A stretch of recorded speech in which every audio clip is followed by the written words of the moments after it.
And then Tuesday, she posted that saying, "Hey, my niece is one of the co-hosts," and I was like, "Oh Go God, check her wait. out. She must have been."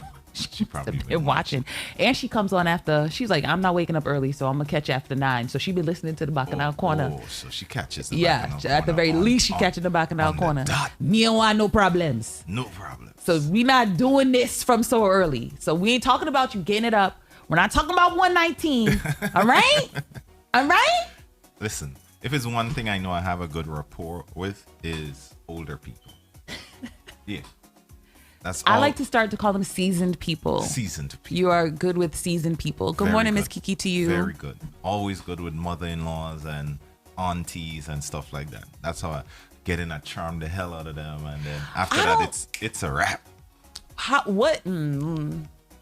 What happens if you don't? Don't what?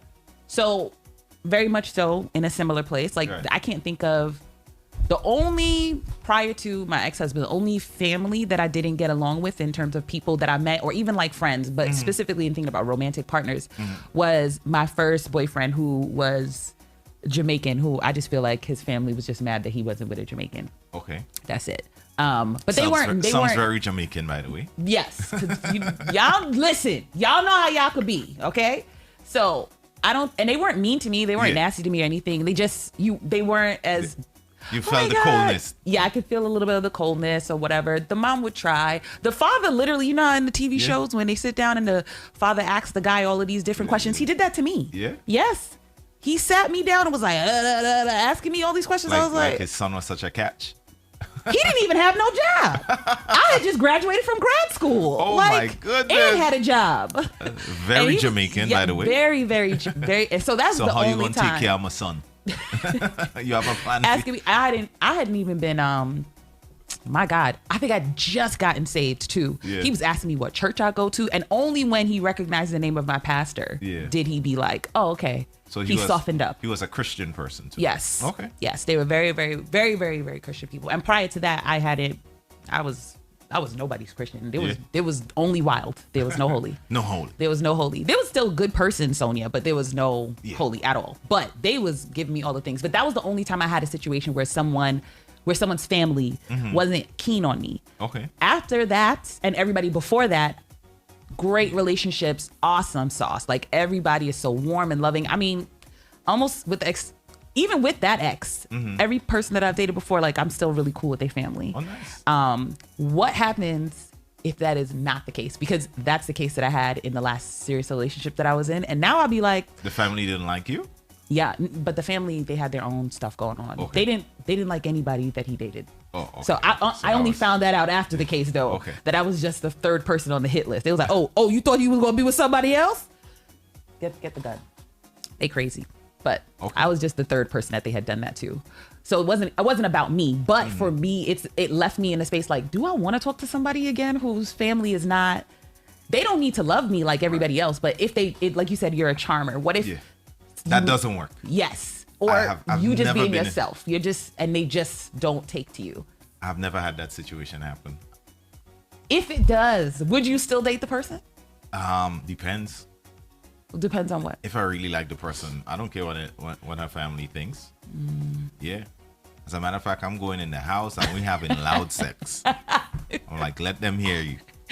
I don't know. After this last time, Yeah. I don't know. I before I used to be like, oh yeah, fine, and it's nothing. Yeah. Only having had the Jamaican family to think about because they weren't as involved. But with this last family, They were all up in it. Yes, very much so. And it was literally like the demise of the relationship. And so it was just kind of like, I don't know if I would do that again. I think more than if I really like the person, it would depend on the backbone of the guy.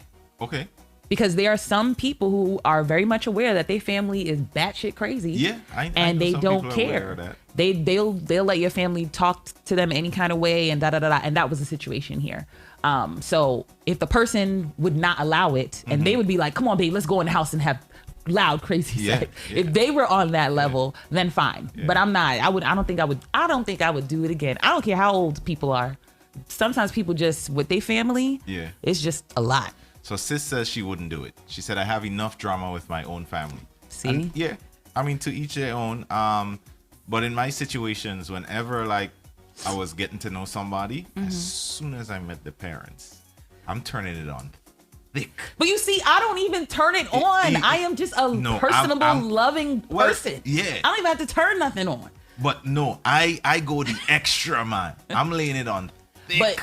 But if this had been my ex's family, it wouldn't matter how much right. They just didn't like you. So that's what I'm talking about. A family change. like that who they don't care. Yeah. Or even I know other people who, because they have such a great relationship with the previous person, they don't pay no mind to the new person. Yeah. Like it could be a situation like that too, where they're not like batshit crazy like these people, but they're just like, nah, but we still like your baby mother though. She's still our friend. Yeah. We're still in here like this with her. And so they're drawing the lines. Yes, they've decided that they've picked a side. They haven't even met you yet, so you could be 10 times better than, but they've already decided that they love the baby mother, which I always be telling people, I'm like, don't do that. The next person that come through here, like, y'all treat them good, treat them like family. I don't need no smoke. Don't be telling nobody you doing anything for me. So if they was like that, you got to figure out if you want to be with that. So Miss Kiki says, definitely depends on the backbone of the other person. I'm too old for the BS now, though. I would latch on so somebody in the family that I feel have a lot of influence with that person. I would pick that up really quick. Like if it's an aunt, an uncle, and then that's my BFF. We're laughing together, we're smiling together. I'm sirring and mamming, and I'm not. Some people before they get to know people, they kind of cold. I'm going in hot. Jump. I'm going in hot, like burning. I be going in and I am person? Me. I'm just me. People usually like me. Even in that situation, I could say I had maybe two. There was like maybe two women who were in the family who were very, very nice to me. One of them, then when somebody came in and tried to flop the thing, disappeared. But then the other one, she was cool the whole way through. But once that relationship was over, I cut everybody off because I was like, no, we ain't keeping no ties here. But I think it truly, truly does matter on the backbone, especially at our big, big age. I'm going to keep saying that because I like it. Yes, at our big, big age. Miss Kiki, to Miss Kiki's point. You don't say you're too old. You say my age is too big. Yes. Your age too big to deal with the strippiness. And that's exactly what it is. When people don't have no backbone, it doesn't matter if you have a auntie that you mad cool with or a cousin that you mad cool with. People just don't care. They don't care because they going to be like, you good with that aunt, but everybody else don't like you and it's a problem. So at this big, big age, I need people who have backbone, people who are assertive, people who have the ability to tell their family, yo, you doing too much, chill out. That's it. That's all I'm needing in that space. Everything else I'm cool with. I'm fine with everything else. Okay. I'm fine with everything else. But I need the backbone. And I know this is mostly the women who are saying this is what they need. Good morning, Jicky Johnson. Morning, I don't think guys get that as much. I think girls get it more. Excuse me, women. I think women get it more. Okay. Yeah. So there's that. But shout out to all the fellas out there being good son-in-laws, nephew-in-laws, cousin-in-laws, all the laws. All of the laws. My relationship advice today to you: you want to get a girl, get in with the family first. Who do you think in the family they should go make a beeline for? For most women, I would say start with the mother. Most women. That's interesting. The general rule of thumb is there's a rule of thumb. Yeah. Find out who has the most influence on that person. Because on that person or most influence on the family? No, on that person. Don't worry about the whole family. Because you have to find out who has the most influence. Sometimes it's a mom, sometimes it's a dad, sometimes it's an uncle. So I want to know why you want to find the person who has the most influence on the girl that you're dating. Because they're the ones that are going to reinforce you all the time when that person has doubts. It's like, I kind of like Kareem. And here it is, guys. This is how they do it. I kind of like Kareem. What you talking about, kinda? The boy's a nice guy. Look at him. He has all these things going for him. He comes over. He's fun. He's so intelligent. I mean, look at the conversation he had with me. You always need somebody to reinforce you when you're not there. And even when you acting a fool. Even when you acting the fool. That's what I'm hearing. Acting the fool. Even when I'm acting a fool, this person's gonna come through and they're gonna sing my praises and make my girl be like, maybe I'm overreacting. And the more people you can get maybe something's wrong here. Because this influence person is. You have to find your influencer. You have to find your influencer. I'm so mad at how like giddy you look right now, even thinking about this. Because I'm like, yo, the manipulation. Ooh. Granted, it's slight. It's not. I don't think it's to the point of maliciousness. No, it's not malicious. But it's definitely a tactic. It's a whole strategy. It is a strategy. And you literally going with intent to find this person. Yeah. I remember this one particular girl, like, mad respect for her. I've spoken about her several times on the show. When I was trying to get to her, she was almost like in a, Rapunzel let down your hair, that type. I had to get up the tower, and I pretty much figured who was the hair strands around her to get up. I started with her brother. Oh my God. And I hope y'all listening. I made my way into that family brick by brick. Brick by brick. Brick by brick. Yeah. I'm cool with everybody right now. Every single person in that family. So now, sister, uncle, auntie, mommy. Just when I was home the last time, I went and looked for our mom. We every single. See, let's take a second here. Yeah. Do not use this strategy if your intent is not to truly love this person. So just don't. Full caveat. I'm talking about, I did that when I was like 16, 15-year-old boy, right? Mm-hmm. I have mad love for that person today. We're great friends. We get along. Hi, hello. So there is any funny business or anything going on. But even in the very beginning, I'm not talking about after. If you're not serious about wanting to really be with the person, please don't do this. Please don't do this. Sisters yourself say, how do you say narcissist? I think I was, Listen. But when I focused on something and around anything, I put in the work. I figured out what worked. I don't think there's anything wrong with not having a strategy. Right.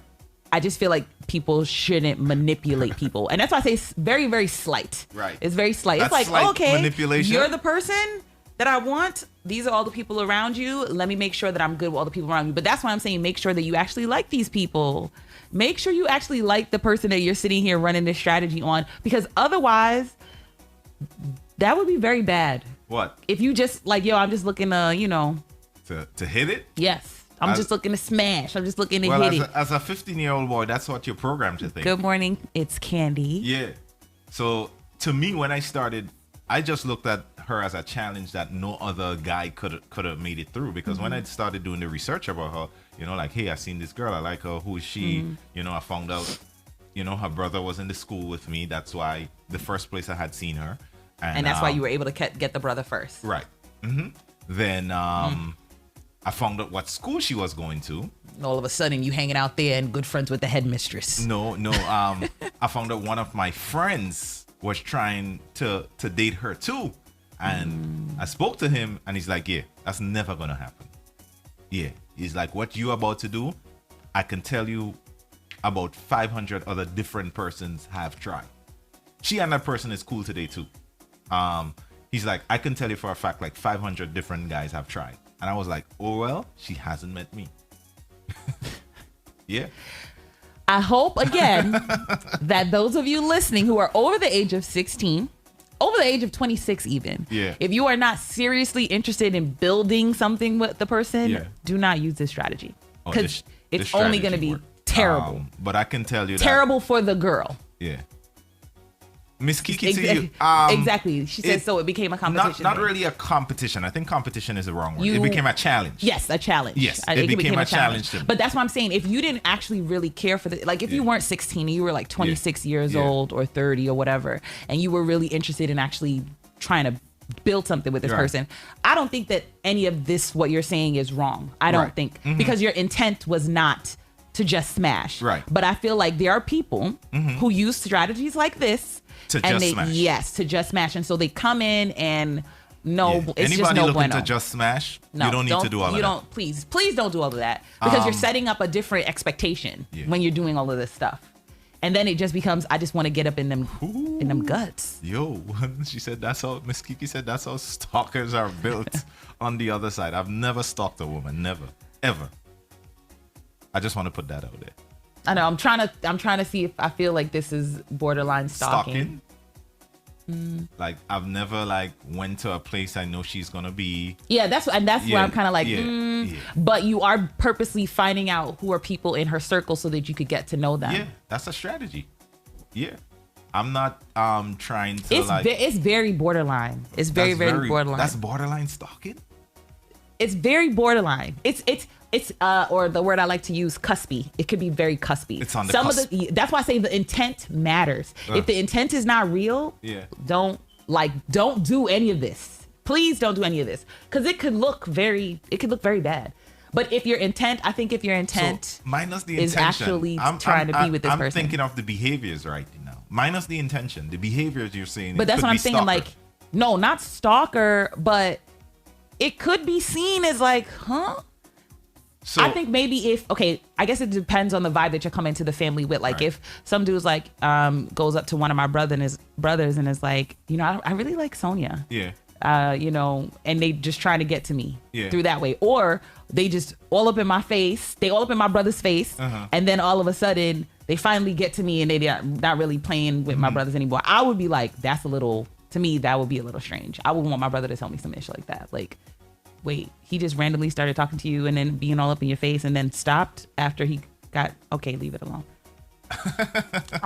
To me, that would be strange versus, yo, I'm coming to you because I know that you're close to her and I like her. Right. And because I've had people do that before too. I mean, when I was in Ghana, I was at a bar and I'd met a guy when I was on my way to the bathroom. On the way back from the bathroom, he realized what table I was sitting at. He showed up to the table maybe like 20 minutes later to ask the men at the table if he could buy me a drink. And in those cases, I was like, oh, okay. And it's all right, but he's just letting his intent known because he's like, I don't know if she got a man here. I don't know if that's the case. So I'm letting people know like, hey, that I want to talk to her, blah, blah, blah. That's okay. If you doing some other stuff though, I don't like that. I feel like it makes me feel like there could be something there. Let's take a quick pause and come right back. Yeah, because I want to read these comments. I'm seeing people putting out their stuff. Read some of these comments too. We'll be right back. The wake up call, our number one is in the books. We'll be back. 2 seconds. Wildest of the holy.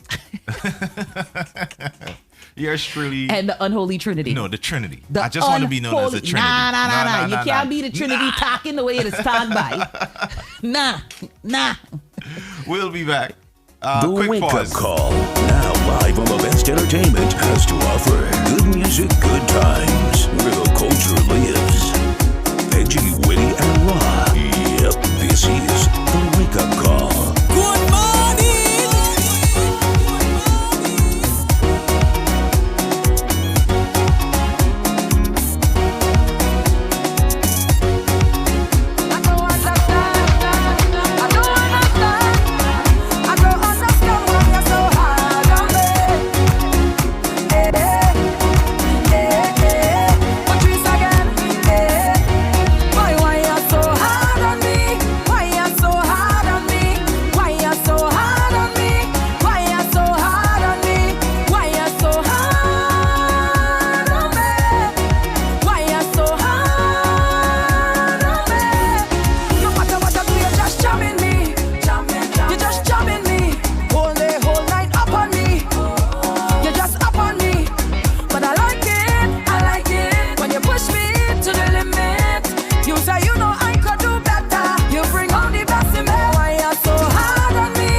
Rhythm is called the Sun Fun. I like it. Yeah, I like this rhythm. I like it. Patricia, Hard on Me.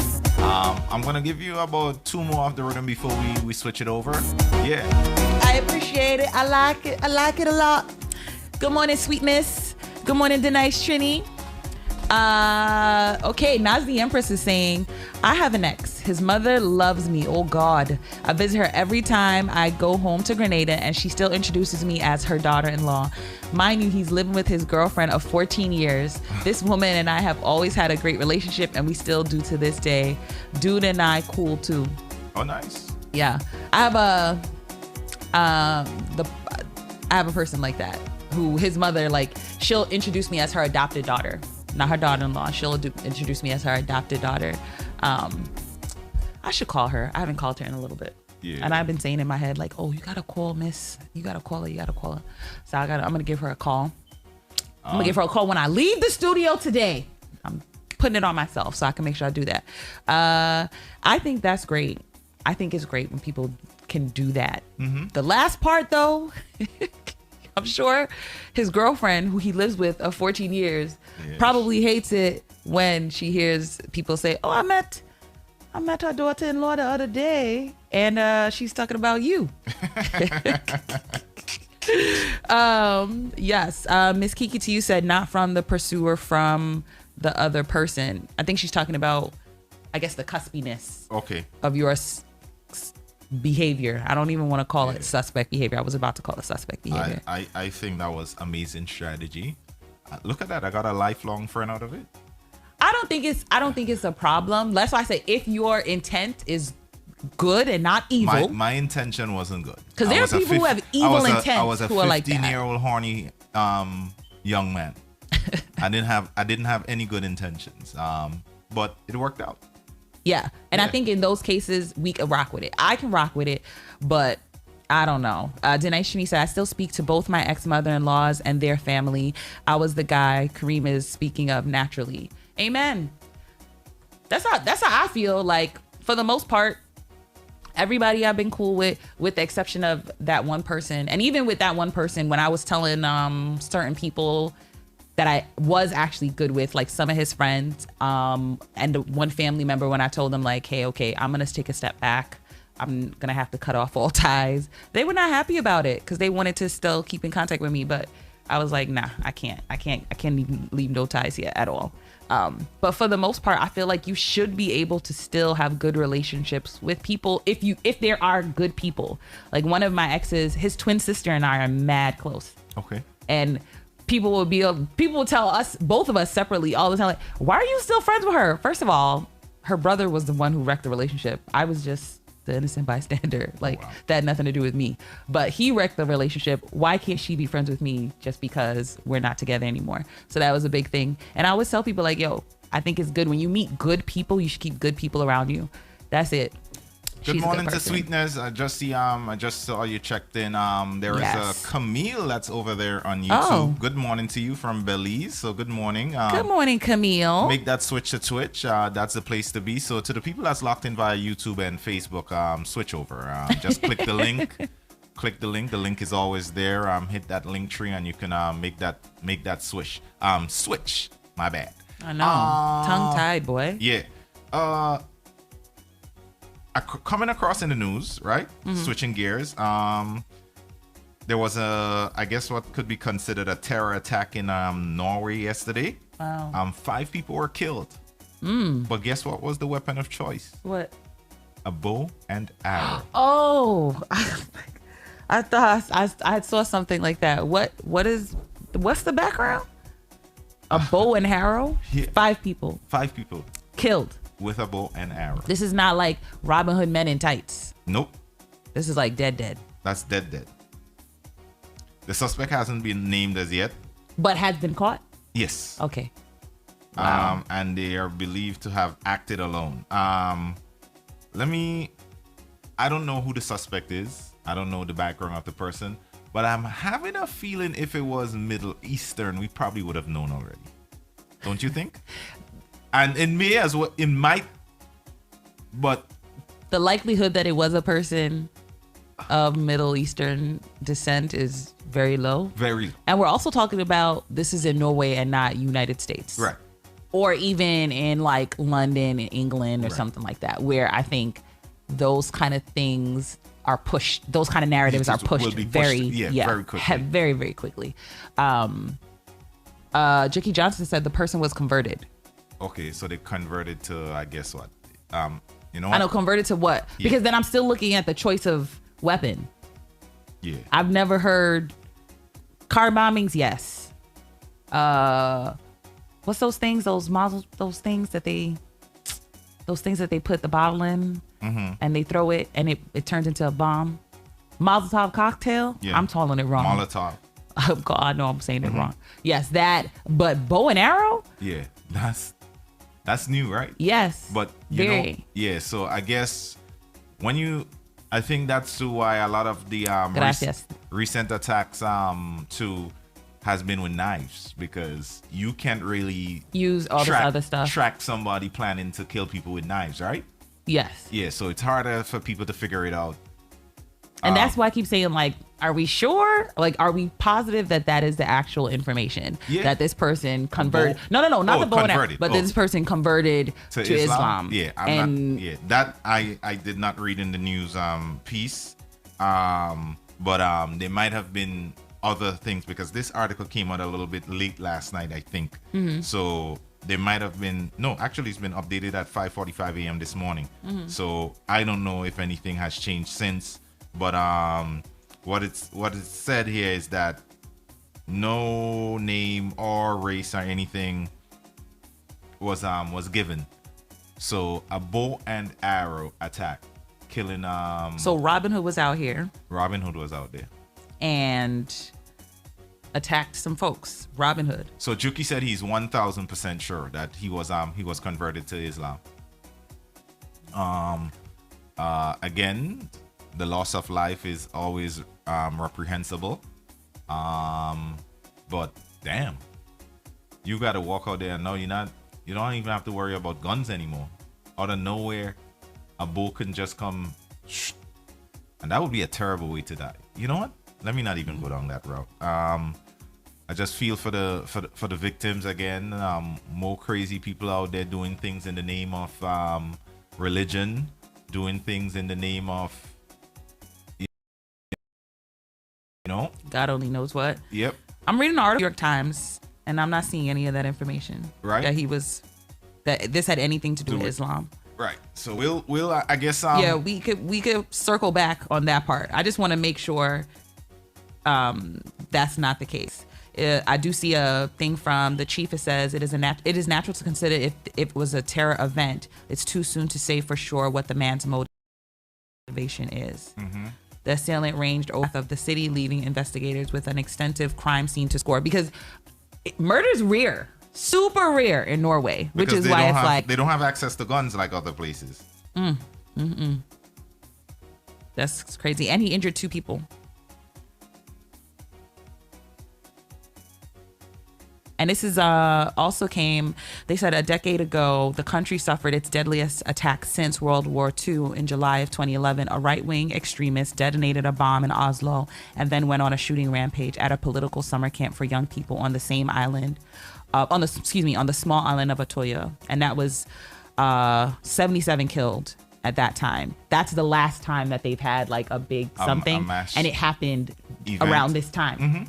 So that's why they're thinking like we don't want this to happen. So Deny said there are high-tech bows that shoot like a rifle. Yo, the world is a crazy place. Very. Speaking of crazy, right? I'm gonna segue right here. Speaking of crazy, wait for it. Speaking of crazy. I know, I'm like, I know he ain't looking at me like speaking of crazy. Speaking of crazy, wait disrespectful. for it. Shout out to Berthel. Okay. Shout out to the nice Trini. Shout out to Darren. I be feeling like somebody about to say something where you gotta say that disclaimer all the time. No. What happened? I'm ready. So if you notice, I'm calling out the Trinidadians here. All right. Royal Castle has ran out of pepper sauce. Yo, I saw that yesterday and I was like, but how, Sway? How? Like the jib? How?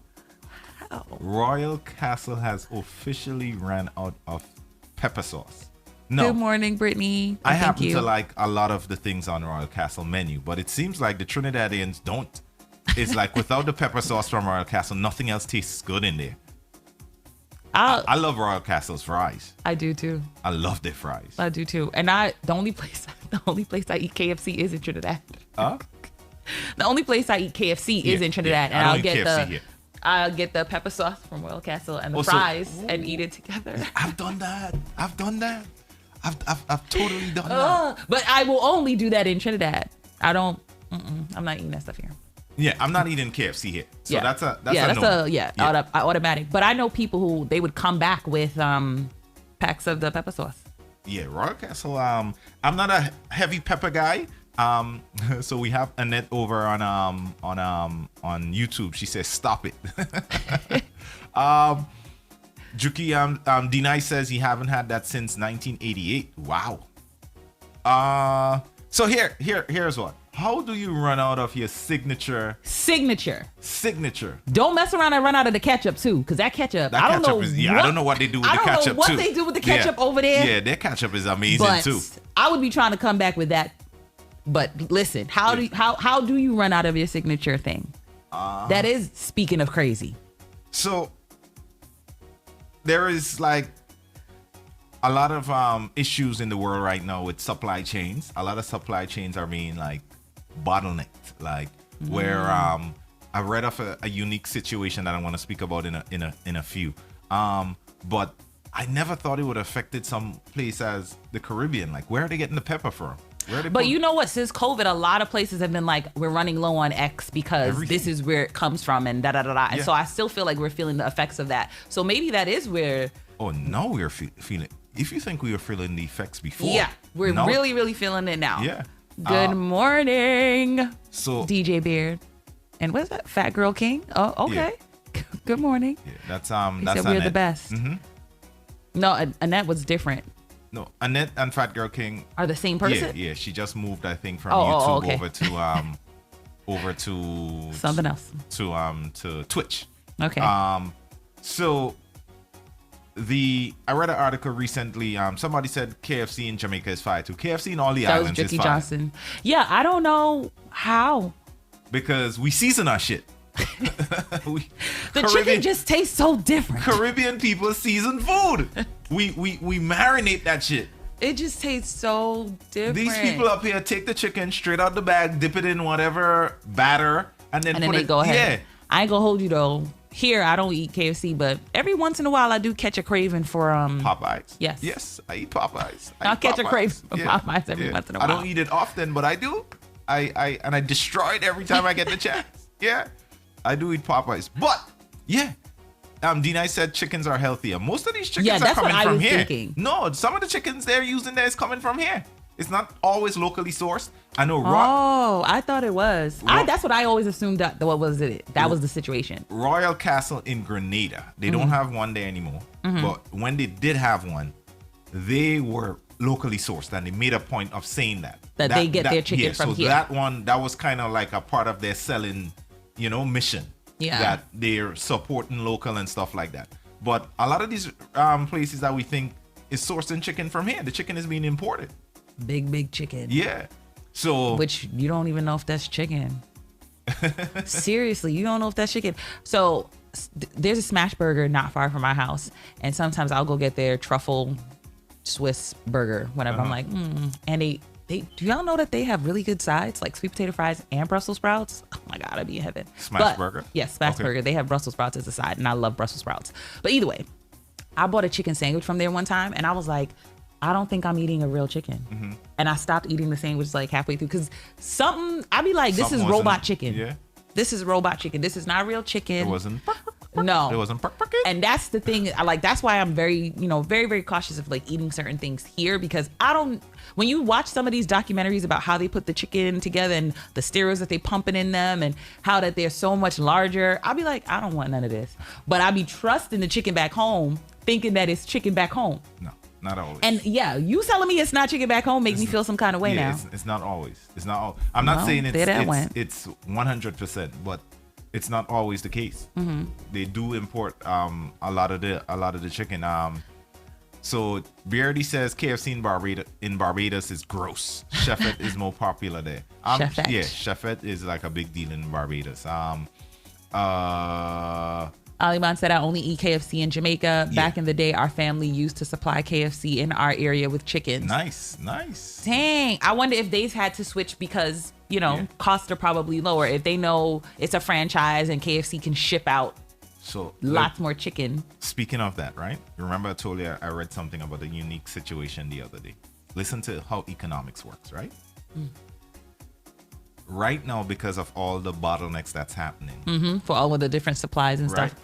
It's Post-COVID. Right? Well, in COVID, because we still here. It costs $26,000 to ship from China to the US, right? Because everything is scarce. Containers, not enough ships, right? Not enough workers. But it only costs $2,600 to go from the US to China, right? As in me, like if I got on a plane and fly? No, cargo. Oh, okay. Right? So what the people that own the containers, what they have been doing is shipping all the containers to China to bring goods back because they're it's just cheaper in this way to just get it to get back to them. Right. They're not waiting for the goods that's leaving the US to go back the other way because it's so much less money to make by shipping it. So what's happening? Wow. They're not waiting for those containers to full. They're sending it out to China to come back because they're making a killing that way. But what's happening is all the goods that's supposed to leave the US is getting stuck here. Right? So when those goods get stuck here, they can't go out. The people that are working in the factory can't send more because the goods are stuck here. And then when all these containers coming back, because there are not enough workers on the ports, they can't offload those containers enough. So economics is telling these people, make the money because you got to send the containers. Yep. But the right thing they should do is wait until the containers are full because that's going to make more. But they're not doing that. It's like $26,000, 10 times the amount I can make that way. I don't even want to wait for it to full. And they're sending it out. So now you have this bottleneck. And capitalism is saying make money. Exactly. And then, that's what people, especially here, that's what people are going to go for. Right. To make the money. And nobody's understanding that this is what's exacerbating the problem to begin with. Absolutely. So the person who wrote the article was like, they went to somewhere to pick up some a prescription. And while they were there, they wanted to pick up toilet paper. And they said, hey, we have been out of that for weeks. Sent them to a Target. They got the toilet paper. But when they passed the front line, like some of those regular goods they would usually have in the front, completely empty. They needed to pick up something else. Then they sent them to like a Walgreens or something. When they got there, they had one thing, but none in the other thing. And they were saying that a trip that would usually make them one stop, they have to make several stops just to be able to get whatever it is that they're looking for. Together. So that thing that we were afraid of at the beginning of the pandemic, happening. It's happening. And it's going to keep happening from now till I would say even to next year, this time past that time, because it's so many spaces that are having this issue. So many different industries, meaning. Yeah, Brady says not only that, the cost of raw materials is a killer. And that's why raw materials are costing so much. Everything is getting grounded to a halt. Scarcity is driving up demand, and that's what the free market say should happen.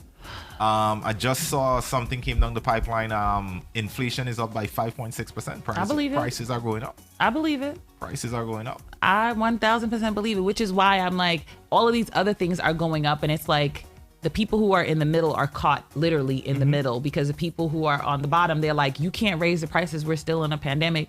The people in the middle are then having to eat the cost of the people at the top doing inflation, because inflation is going to happen regardless. Regardless, and inflation is going to happen regardless. And so people who are in the middle are kind of in a space of, sorry, I have to charge you because I can't eat these costs myself. Yeah. Sorry. Everything is going up. Even the drop shipper that we're working with, that you remember I said we switched our production for merchandising over to a different company. The prices just went up. But we decided we were not going to raise the prices on the merchandise we were selling. We were going to eat that cost because it wasn't like a significant increase. It was like $1 or $2. But imagine you sell 100 pieces a month. That's an extra $100 we're going to lose. But just off the rip. Just off the rip. We're going to eat the cost for now, but if it goes up further, we're going to have to reconsider, putting up prices. And this is something that every retailer or somebody they're looking at right now. I mean, even down to housing. I know like maybe a month or so ago, MG, the mortgage guy, if anybody follows him on Instagram, he reposted somebody saying like, if you're a landlord and you're raising your rent price, then you're basically you're a dickhead or something like that. He reposted somebody else saying that, and so he posted it to see what people were saying in the comments, and there was such a huge disparity between people being like, yeah, if you raising rent during this time, you're an a-hole, and other people being like, but everybody didn't suffer from COVID and there's inflation, because there are people who didn't lose a job and still were not paying their rent. Mm-hmm. But those people aside, there's people who didn't lose a job, were paying their rent, and the landlord's increases happen. Like taxes on your house still go up. Right. Your water bill, your gas bill, your electricity is probably still going up. And so having to eat those costs over 2 years' time, like some people may not have raised prices 1 year, but coming into the end of 2021 at this point, people having to eat those prices too. So it's all these different industries where people are having to be like, okay, well, I'm either going to have to put this cost off on this person who I'm working with, or I'm going to have to eat this cost myself. And folks ain't liking that at all. So Juki says, I'm in the middle currently building a new house, and my construction stated that they have to push the building to the right and complete in January. Oh my gosh. It was November. I was closing, was upset. However, they cannot help that. Yeah, they probably haven't been able to get like a lot of the materials. Source the materials, yeah. Right? Beardy says, remember the nowadays saying, yesterday's price is not today's price. Absolutely. And it's dicey out here. Yeah. And utilities are rough, DJ Beard. Yes. I looked at my electricity bill the other day. I was like, when are these people leaving? When are they leaving? Because I know I'm not using up all this electricity. It ain't me. Oh, you don't have a separate line? Is one line? So I have 2 apartments. In one apartment, I cover all of the utilities, and the other apartment, they cover majority of the utilities. But like the electricity, I cover the electricity in that apartment. If it's just me, the electricity bill could easily be maybe like $25, $30, maybe $40, maybe even $50. Me and this other person, it could easily be over $100. And I'm just like, what? I'm home all day. But I like natural light, and I have a lot of windows, so I'll just be having the lights off all the time. But either way, them utilities is rough, okay? And so that same question, do you then put it off on the people who are coming up behind you, or do you just be like, I'm gonna eat that cost? GMGT has decided to eat the cost for you guys. Yeah. Until y'all start buying lots of t-shirts, and then they're gonna be like, listen, we don't got that extra $100 a month. Because it would be maybe $150, because you said it's $1 and change. Yeah. So it's over $1. So listen, if they buy more t-shirts, I wouldn't even have to worry about putting up the cost, because the volume will take care of the margin, right? The volume will. So guys, buy more t-shirts, and we ship internationally now. I just want to put that out there. Buy more t-shirts, guys. Go ahead. I saw somebody bought a Jamaica mug yesterday. Coffee cup. Whoever you Shout are, out to you. I hope your coffee tastes even better now. Yeah. Shout out to all my Jamaican friends, them. Yeah. So make it do what it did. Jicky Johnson, I hope everything does work out. He said he was hoping to move into the spot prior to January. Oh, you could bring in 2022 the right way, but I guess you just have to wait and see. Yeah, sucks. That sucks. I'm sorry. Look at Juki doing grown things, guys. That's what we're talking about. That guy's a He said we, so clearly it's not just him. He said we looking to move into the new spot. So my bad. Don't put him out there. My bad. When you single, you read the whole sentence, okay? I read the whole sentence too, and I was like, well, look at him. He building a house. Okay. You understood the assignment? Yes. And then I saw we looking. I said, okay, there it is. Oh, was ready. Aha. Was ready to move in the new spot prior to the Jan. Oh. So guys, you guys who are in Miami. Yeah, I mean, grown man things there. Yes. Brittany with a mixy ass laughing. Yeah. Because you gotta be catching all of the things. Ooh. What is this, Jicky Johnson? This man just put me in my mother effing place. He's like, excuse me? This is number 4. 4. I apologize, Juki. 4. I apologize. I did not mean that that's the first time you were doing it, but I definitely apologize. I understand how 4 homes built up. Yeah. I apologize. I understand how that might have came out wrong. He's like, put some respect on my properties. Yes. Put some respect on my properties. I would love to make a house though. I don't care how much extra work it's gonna be. I want to make a house, make it how I want it. So Sunshine said I'm saying that word Jamaican a lot. Seems like finish the sentence and then I'm gonna respond. But sometimes it was for bad things and sometimes it was for good things. Yeah. I'm an equal opportunist. You know, I light it up. There's that. Yeah. No, but I shout out to you, Jicky Johnson, building your house from the ground up. You get all the things that you really want and none of the crap that you don't. I hope so, at least. That's dope. I like it. A very lot is the end of her sentence, but I don't think that's a bad thing. I don't think that's a bad thing. We were talking about they bought they bought a mug. We're happy for that. Yeah. Shout out to the Jamaicans. That wasn't a bad thing. Yeah. Shout out to the Jamaicans. You bought for buying the mug. So, segueing again. Nah. We all can't do it, Jicky Johnson. Florida prices is not the same as New York prices. It's not the same as New York prices, bro. It's not. New York prices is not the same as Florida prices, right? It's Today's price no. is not yesterday's price. It wasn't 30 minutes ago price. Yeah. Okay?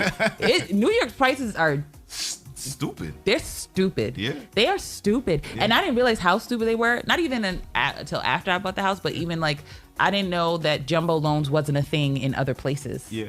I didn't realize that. Jumbo is what, over 625? Yes, I believe so. Mm-hmm. So getting maybe even lower than that. I wonder if it is lower than that. I thought it was like between 600 and 700, but that's the norm of a house price. Yeah. Norm. That's typical New York price. Let me tell you, I have a someone that I know has a house. I think they bought it at like $250. Do you understand? They own half a lake. No, not here. Oh, not here. Oh, not here. This is in a different city, but they literally own half the lake behind their house. There's a huge. They have like it's 3 or 4 bedrooms. You have a huge sunroom that's bigger than the studio. The sunroom is bigger than the studio. Then you have, it's 4 bedrooms. 4 bedrooms, 2 of them are masters. Then you have like 3 or 4 different bathrooms. I mean, it's a huge place. $250. Do you know what you're gonna get for $250 here? A crack den. And you're gonna have to fight for that price. Okay? $250? You have to outbid like 20 people for it? Yes. Which is crazy. It'll be a crack den. And it's $250 and you have to fight for your life to get your bid to the top. Yeah. That's the problem. So it's not the same. If I was to build anything, I probably wouldn't build it in New York. I would build away from New York. So D-Nice says you guys love living here. He said his family has been on Empire for 30 years. Man, there's something about Brooklyn I love. I'm not gonna lie. I love Brooklyn. No, I would leave. I was supposed to leave here twice already. Yeah? Yeah, I do love living in Brooklyn. There's certain things that you can't get here. First of all, again, I know we talked about bad food and I don't care, but I still eat Chinese food. Okay, and that's fine. And Chinese food outside of Brooklyn, not so much. Yeah. It's not the same. It's not the same. Pizza, not the same. Not the same. Definitely not the same. West Indian food. I was literally just talking to my brother's girlfriend yesterday. They left Brooklyn last year. They moved to Orlando. And she's like, man, we've been cooking so much. Not that they weren't cooking before. They're younger. They're a lot younger. They're in their 20s. But they were talking about they are cooking so much because they can't find anything. Like they talking about they said there's one place sometimes that has good West Indian food. Yeah. But aside from that, they can't find good West Indian food anywhere. Because I was telling her about the oxtail dropping out the fridge story. And she was like, I would be that mad too. Because here you can't find good oxtail. You can't find good food. And stuff like that. Those are small things that I would be willing to deal with. But I don't mind leaving. Mara is saying it's the water. The different water is what changes the taste in the pizza. I've never heard that before. Yeah, I've never heard that either. It's not the same. There's so many things that are not the same. But I am not opposed to leaving New York. I love Brooklyn. I'm the only one of my siblings who's still here.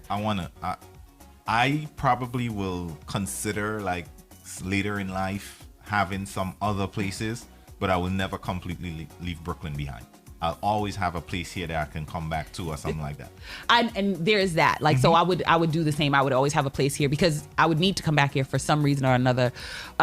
Brittany I was talking about how a comedian was saying yesterday that he bought some oxtail. He lives in LA, and how his son opened up the fridge and the oxtail fell out. So that was yesterday. Sorry you missed that. Hey, good morning to Shala and the team over there on YouTube. Shala is in Vero Beach, Florida. Good morning, Shala. And Naz the Empress, she said a lot of people stay for the community, and that is very true. I have a friend who her mom recently had moved to Georgia, but then moved back. Not here, but moved to like Pennsylvania because she was like, there's no real community, and tried her very, very, very best to kind of like connect with people, but she was like, she couldn't do it. So she ended up moving back to this side. Especially when you talk about Caribbean community, because that's what she was talking about. She was like, she didn't feel as though it was enough for her. So she came back over on this side. But I don't mind. I have no problem relocating, but I'm not relocating just for no reason now. And not at this big age. Not at this big age am I gonna relocate just because. I could go build a house in Florida right now. One, probably wouldn't be Florida. I don't like Florida. But if I go build a house someplace else, I'm gonna be like, I'm gonna go live in this big house by myself. I'll move if I have a boo.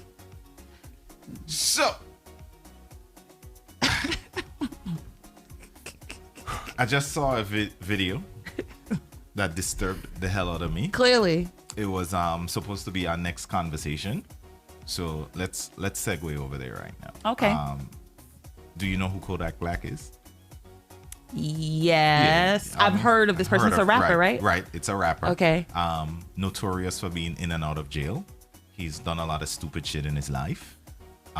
He recently got out of prison. Isn't this the person who they were saying cancel? Well, Kodak Black has been canceled like a couple of times. Okay. He's just out there. Okay. So he just got out of prison. Yeah. Okay. And there's a video circulating like he was at a party with his mom and he was dancing with her. Proceeded to palm his mom's ass. Yeah. Yeah.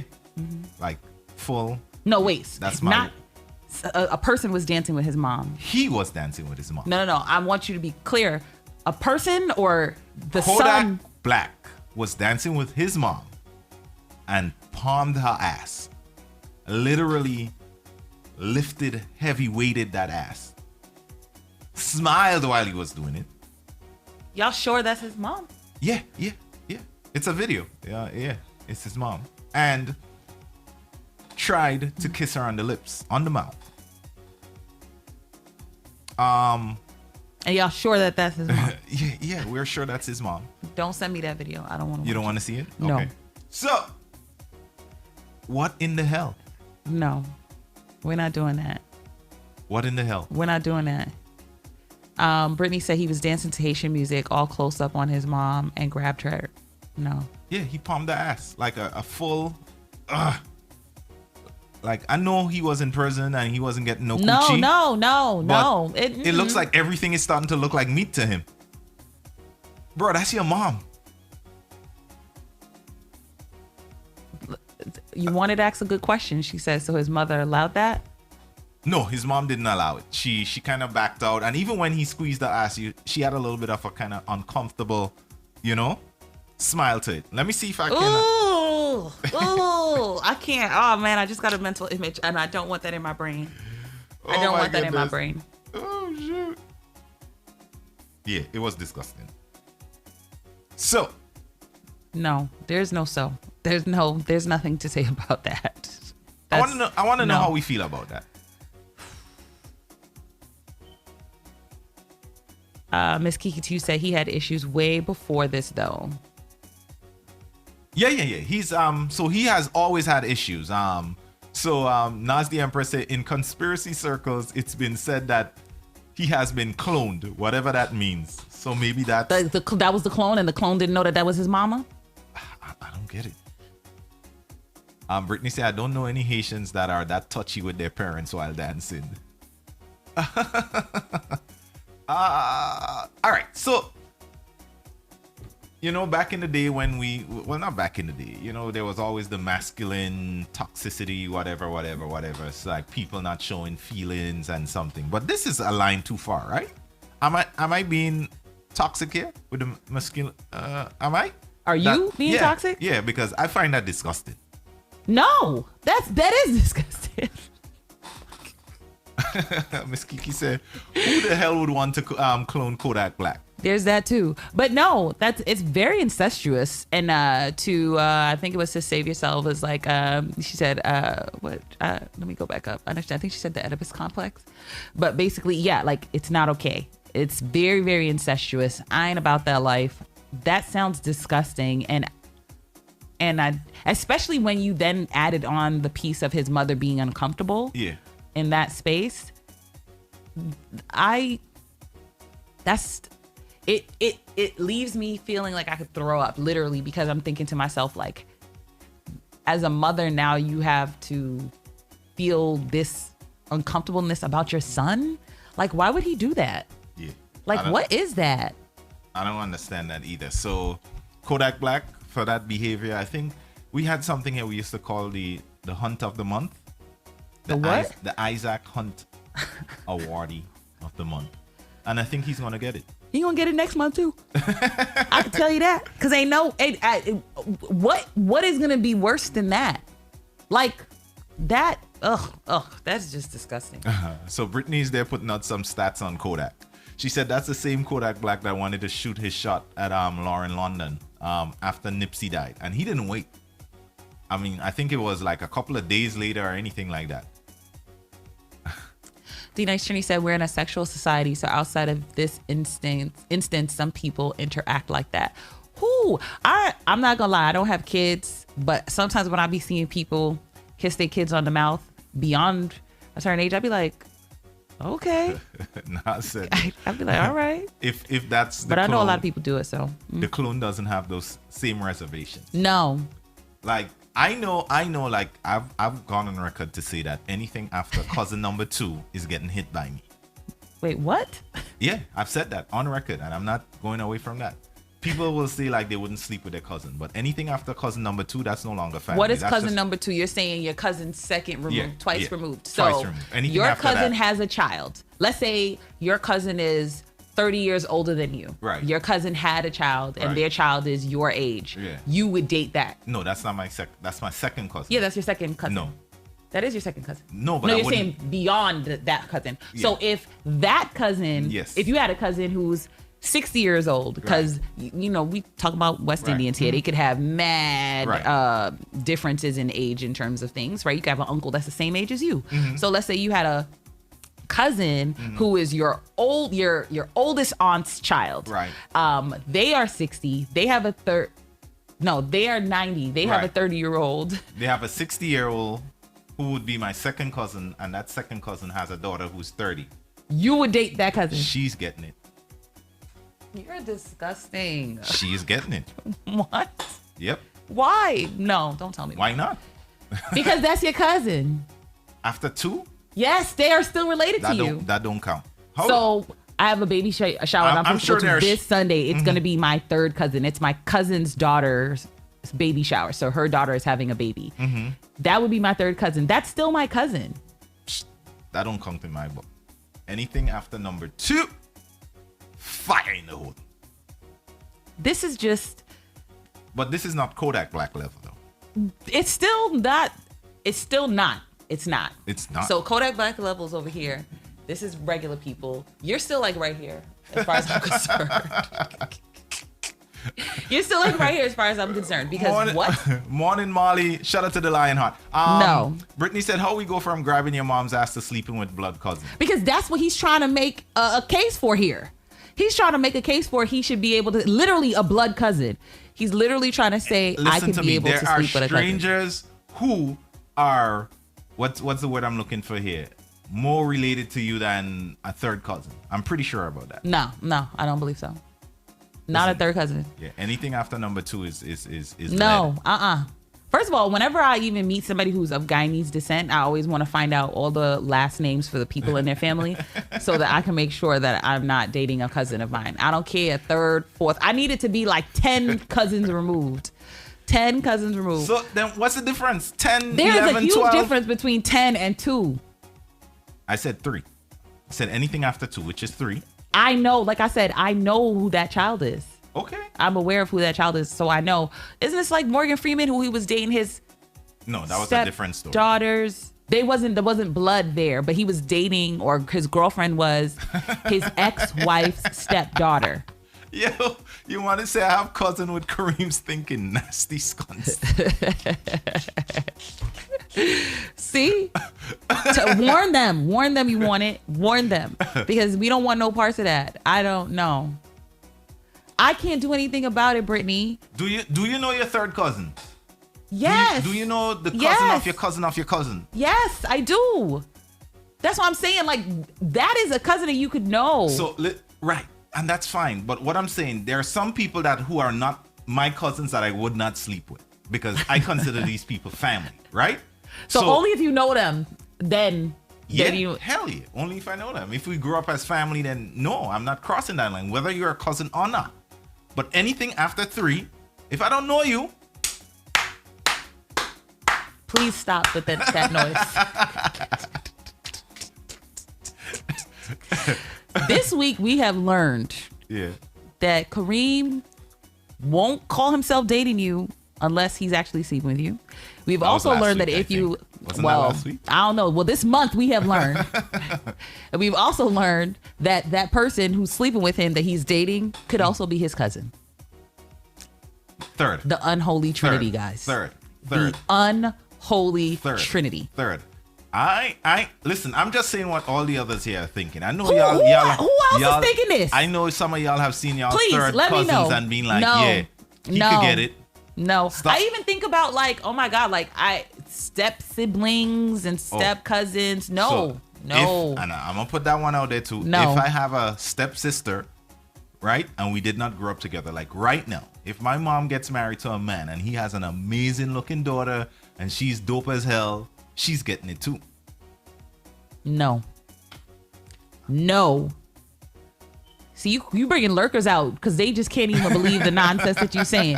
Good morning, Mr. DJ. DJ Versatile. Nobody don't have time for that. If my mom gets married today, I want to know who in the chat agrees and is also smashing their cousins. Or smashing their steps. Or that's ridiculous. I've heard of people doing steps if they met when they're older, like when they met as they're adults. That's what I mean. I'm not about that life either. But that's what I'm saying. If I grow up with my step, like we live in the same house, then that's my sister. No. Forget blood relation or whatever. Lionheart. You know, beat and teach. Yeah. Hell yeah, beat and Go back in your corner, the Lionheart.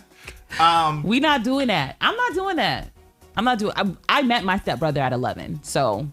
There was no way that was happening. No, you're still a kid. But even still, like... As Brittany said, I watch too much porn. I don't. No, I don't. You doing something. Something is happening. I don't understand.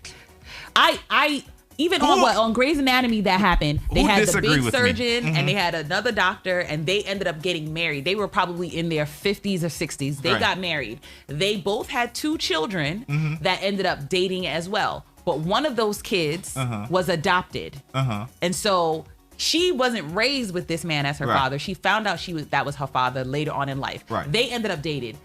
Even me watching that, I was like, but y'all are stepbrother and sister. But I said, you know what? Do what you feel. Do what works for you. Yeah. And it worked. And only in that instance did I even be like, okay, because homegirl was adopted. She wasn't raised by her father. And this was a step brother who she met as an adult and met before... their parents got married. Okay. No. Before the parents got married, because they met each other. The 2 youngers, the step kids, met each other, dated, and became a couple. The parents met later and became a couple. They didn't. But again, the whole time she didn't know that guy was her dad. But either way, like I said, it's a situation where I am very much against cousins, step siblings. Somebody I thought said step cousin, they would be okay with a step cousin. No, I'm not. I'm sorry. Yes, I'm talking about Maggie and Avery. Yes, Maggie and Avery were step siblings and they were smashing. So they were in a full bona fide relationship. DJ Versatile said, Kareem, I will be honest. We all have cousins that are extremely attractive. I know, right? I know my cousins know I'm cute. And we wish we can know what we can and wish we can, you know what. But of course I wouldn't cross the line. So listen. I'm not crossing any line that's cousin 1 and 2. But after that, everything is fair game. And this is the point that I'm trying to make here. Yeah. He knows that he's cousins with this person. He's like, meh. Yeah. Even if I know I'm cousins with this person. The Lionheart said, if I if I think or know we're related, I don't think I could hit. Oh man. Even if it's a third cousin. You once said that your penis should deflate trying to smash a relative, and I agree. Listen, I have relatives, I would say, forget the relative part, family. So there is family and there's relatives, right? Sometimes your relatives are your family and sometimes your family are not your relatives. I don't look at that as two different things. Sometimes there are people that you consider family that's not related to you. Yeah, I call them family.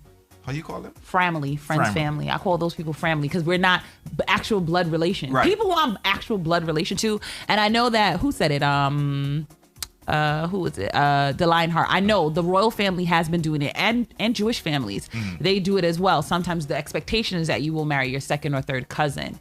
I get that. No twos for me. I'm not doing that though. To me, and that's fine. If the blood is there. So at what number will you decide? Like that I said, if the blood is there, we'd have to go to ancestry.com and they're like, well, there's Some of y'all are probably with y'all 10th and 15th cousins right now, and y'all don't know.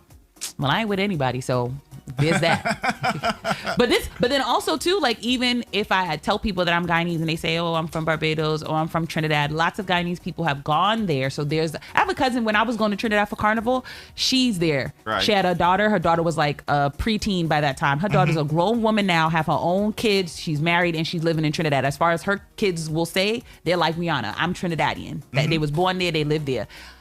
My kid could meet their kid later on in life, and I will be like, no, no, I don't care. And those cousins are like third cousins because they are my mother's cousin on her mother's side. That they're so I guess her cousin Mary is my it doesn't matter. I know we're related. Figure it out. The cousin Mary I think is my third. She might be my third cousin because she's actually my mother's cousin, not my cousin. Right. So she's my second cousin, I would assume. And then her daughter is my third cousin. And I'm saying if her daughter, I know her daughter has a son. Right. If her daughter's son, fourth cousin, were to meet my child, I'm gonna tell them, y'all can't date because y'all are related. I don't know why you're trying to stop. I don't care if they grow up on two different places. I don't care. Y'all can't date. I don't know why you're trying to stop love. No. I don't know why you're trying to stop love. As long as there's blood in the water, no. So at what number do you cut it off? And everybody you meet, are you saying, hey, let's see if we're related? Every Guyanese person I do. Every Guyanese person. Are you going to Ancestry or anything like that? No, we go by last name. So I find out their last name. I know the last names for all the people. So if anybody's listening, they're like, man, Wild and Holy is so cute. Maybe I could talk to her. Right. If your last name is Richmond, if your last name is Ben, if your last name is Sears, if your last name is Semple, don't bother look this way. Don't look this way. Okay? That's all I'm saying. I check for those 4 last names. If your last name is Lake. Y'all make life too complicated. I don't want to have sex with my cousin. I do not. There are strangers out there who's probably more genetically alike to you than some of your family, some of your 5th or 6th cousins. You know how with a sibling, if you have at least one parent that is similar, I think it's like 80 or 90%. It would have to be like 10, 20% for me to be comfortable. Who's doing that math? That's when you do the ancestry thing. Who's going to do all that research? That's when you do the ancestry thing. Man, fire in the hole. Soca lover, crusty soca lover. You saying we not related? Let's go do some ancestry. If you in the 10, 20% space, we there. We in there. So, listen, this is my take. Kodak Black, you're a disgusting person. That's what brought us here in the first place. Disgusted. That was very uncomfortable to look at. I almost threw up when I looked at it. I don't know anybody else. It's just nasty. I guess that man was just missing vagina for all these months, and he's like, yo, I gotta get it. I gotta cop a feel somehow. But that's, to me, it makes it worse knowing that his mother was uncomfortable with that. Because I think to myself all the time, like, not all the time, but I think to myself sometimes when you're hearing about this kind of stuff, how the parent feels. And if I don't even want to think about that. If my son was looking at me sexually, that would be a very big problem for me. Yeah. I wouldn't want to be around that person. I would be concerned. I wouldn't want to be around that person. I think she should be concerned. His mother should Knowing be that his concerned. mother was uncomfortable with him touching her that way, that makes me even feeling worse about this. Even worse. Listen, Mara, I know you said there's a lot of people who might have the last name Mendez. I hear you. Yeah. I hear you, but You ever heard the you joke? gotta check. Huh? You gotta check. You ever heard the joke about the well, it's kind of a bad joke, but I'm gonna go I know with you're it. gonna go with it anyway. Yeah. So once upon a time, right, at a factory, right, one wanted to take a break, right? One. Okay. So he went to the supervisor. He said, boss, can I take a break? He said, sure, give me 10 minutes. All right. So 10 minutes later, one comes over the speaker system. It's like, one, you can take a break. The whole factory left. He said, no, I meant one Mendez. 2 people came back. That definitely can happen, especially with a name like that, Jesus. Yep. Carlos. You know Carlos Garcia. You know how many Carlos Garcias I know? What about like I used to work with a lot of Haitians when I used to work in banking. There was one particular name that Gene. Oh yeah, everybody's Gene. Yeah. And I will. So I've heard that joke told with Gene too. I've heard Gene. Yeah. Most of the Gene Moui? most of the Haitian guys I know, one of their name is Jacques. Yeah. So It is Jacques. So in the same, Gene was like, boss, can I take a break? So the boss was like over the PA system. He's like, Gene, you can leave. The whole factory left. He said, no, I meant Gene Moui. 2 people came. Because that's how it is. I don't want that. I don't want none of that. I see DJ Versatile, though. He said, some of these artists of today have already sold their souls, so I'm not surprised. I know that people like joke about that and saying that they really believe that they sold their soul and Illuminati and da-da-da. But to a degree, I do really feel like there's this push to kind of be so out Successful there. Not even successful. Like the one who has the gold chains. Implanted in his head, or the diamond in his like they're doing so many outlandish things to go further than other people have done it to get their name out there, to get more notoriety, and it's just like too much. So see what Mara said? Her mom's boyfriend right now, his last name is Gonzalez, and so is her mom. Both my goddaughters, their father is a Puerto Rican. Their last name is Gonzalez too. Gonzalez. So they can't date anybody from their family as well, Mara. Oh wow. They can't. I'm gonna tell them. I'm like, anybody that you meet that has the last name Gonzalez, be mindful. You might be related to them. I'm gonna make sure I bring them up. The oldest one is about to hit middle school, so I should probably start having these conversations with her. That's my oldest godchild. Listen, guys. I need to let her know, and I also need to let her know because her mother is Guyanese. So I gotta find out what the other last name is because I know her mother don't know. Listen to me for more advice. Don't listen to him for any advice. Do not try to hit on your mom. Oh my God. Any cousins after the second one is okay. No. Trust me. No. You have enough difference genetically to get through. All right? No. First of all, shout out to Mara's mom for being a baddie, because if her boyfriend is 38 and she is 60, oh wow. Go ahead, girl. Wow. Do it. Do it. Go ahead, okay. girl. Do your thing. Do it. Go ahead, girl. Do it. I ain't mad at you. Make it do what it did. And clearly she did. She did. So let's take a quick pause. It's the 9 o'clock hour. Up next, we have the Bacchanal Corner. Yes, we do have the Bacchanal Corner. The midweek therapy starts next Wednesday. We outside. So, guys, this is going to be an after work line. We're going to be bringing to you live from Get It Time.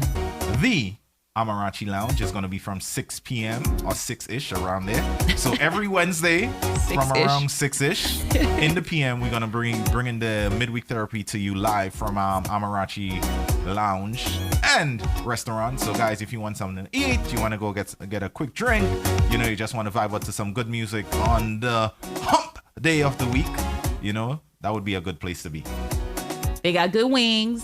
They got amazing. We believe they have great drinks. They got good drinks. And we know that the space the space is amazing. The decor is great, and it's right by the bridge. So if you're not in Brooklyn, come on over. Come on over. Come on over here. So we're gonna put out an Eventbrite, but there's no cover. It's free. It's free. Just come through. They just want to know who's coming. That's all. Yeah. So we're gonna put out an Eventbrite at some point. So guys, you can RSVP there.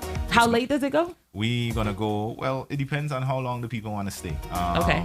I think closing time is midnight, but until we figure out how the crowds work with us, we have some leeway. Okay. All right.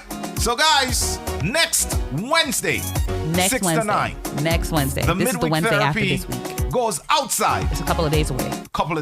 It's less than 7. Less than 7. Just go there. Just go. go. Right there. Yeah. So y'all know how we do this. Good music, good times. We taking it outside. Can I give them something to think about while we go on this little definitely. break? Something to think about before we go into the what's this thing called? What would you choose? 8 hours of sleep every night. Your house cleans itself. Oh wow. A personal chef, or a year of free coffee at Starbucks. I know what I'm choosing. What would you choose? I already made my decision. 8 hours of sleep every night. Your house cleans itself. Personal chef, or a year of free coffee at Starbucks. I already know. Let us know in the comments. We coming back with the Bacchanal Corner. The Wake Up Call. Now live on the best entertainment has to offer. Good music, good times. Where the culture lives. Edgy, witty, and raw. Yep, this is the Wake Up Call. Good morning. I give your car, I give your house, give your life. Till you take another man, Lord. Them say make man don't cry, make man don't cry, make man don't cry. But that's a big lie, 'cause every night I'm at Marlin. Why you do me that, my darling?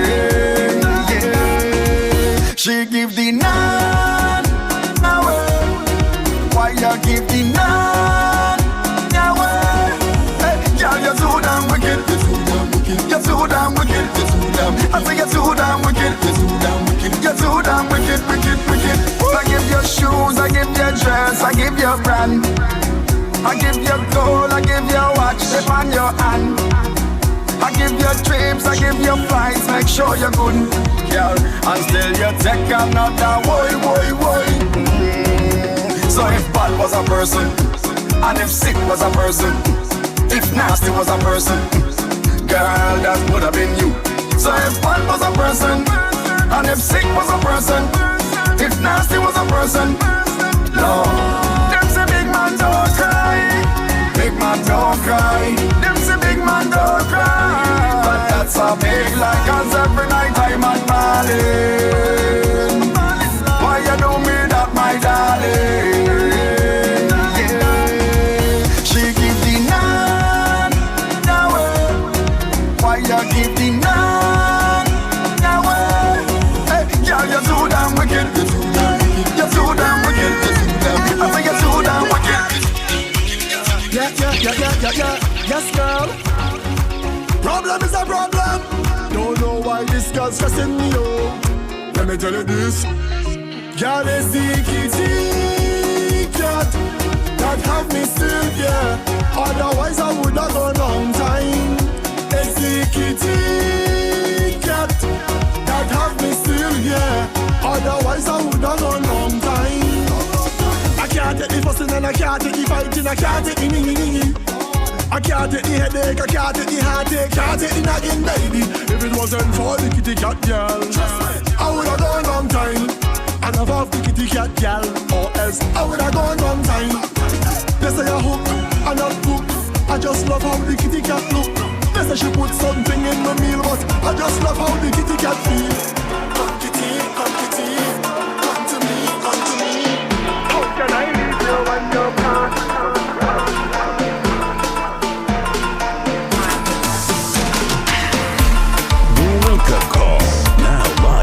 Entertainment has to offer. Good music, good times. Where the culture lives. Edgy, witty, and raw. Yep, this is the Wake Up Call. Good morning.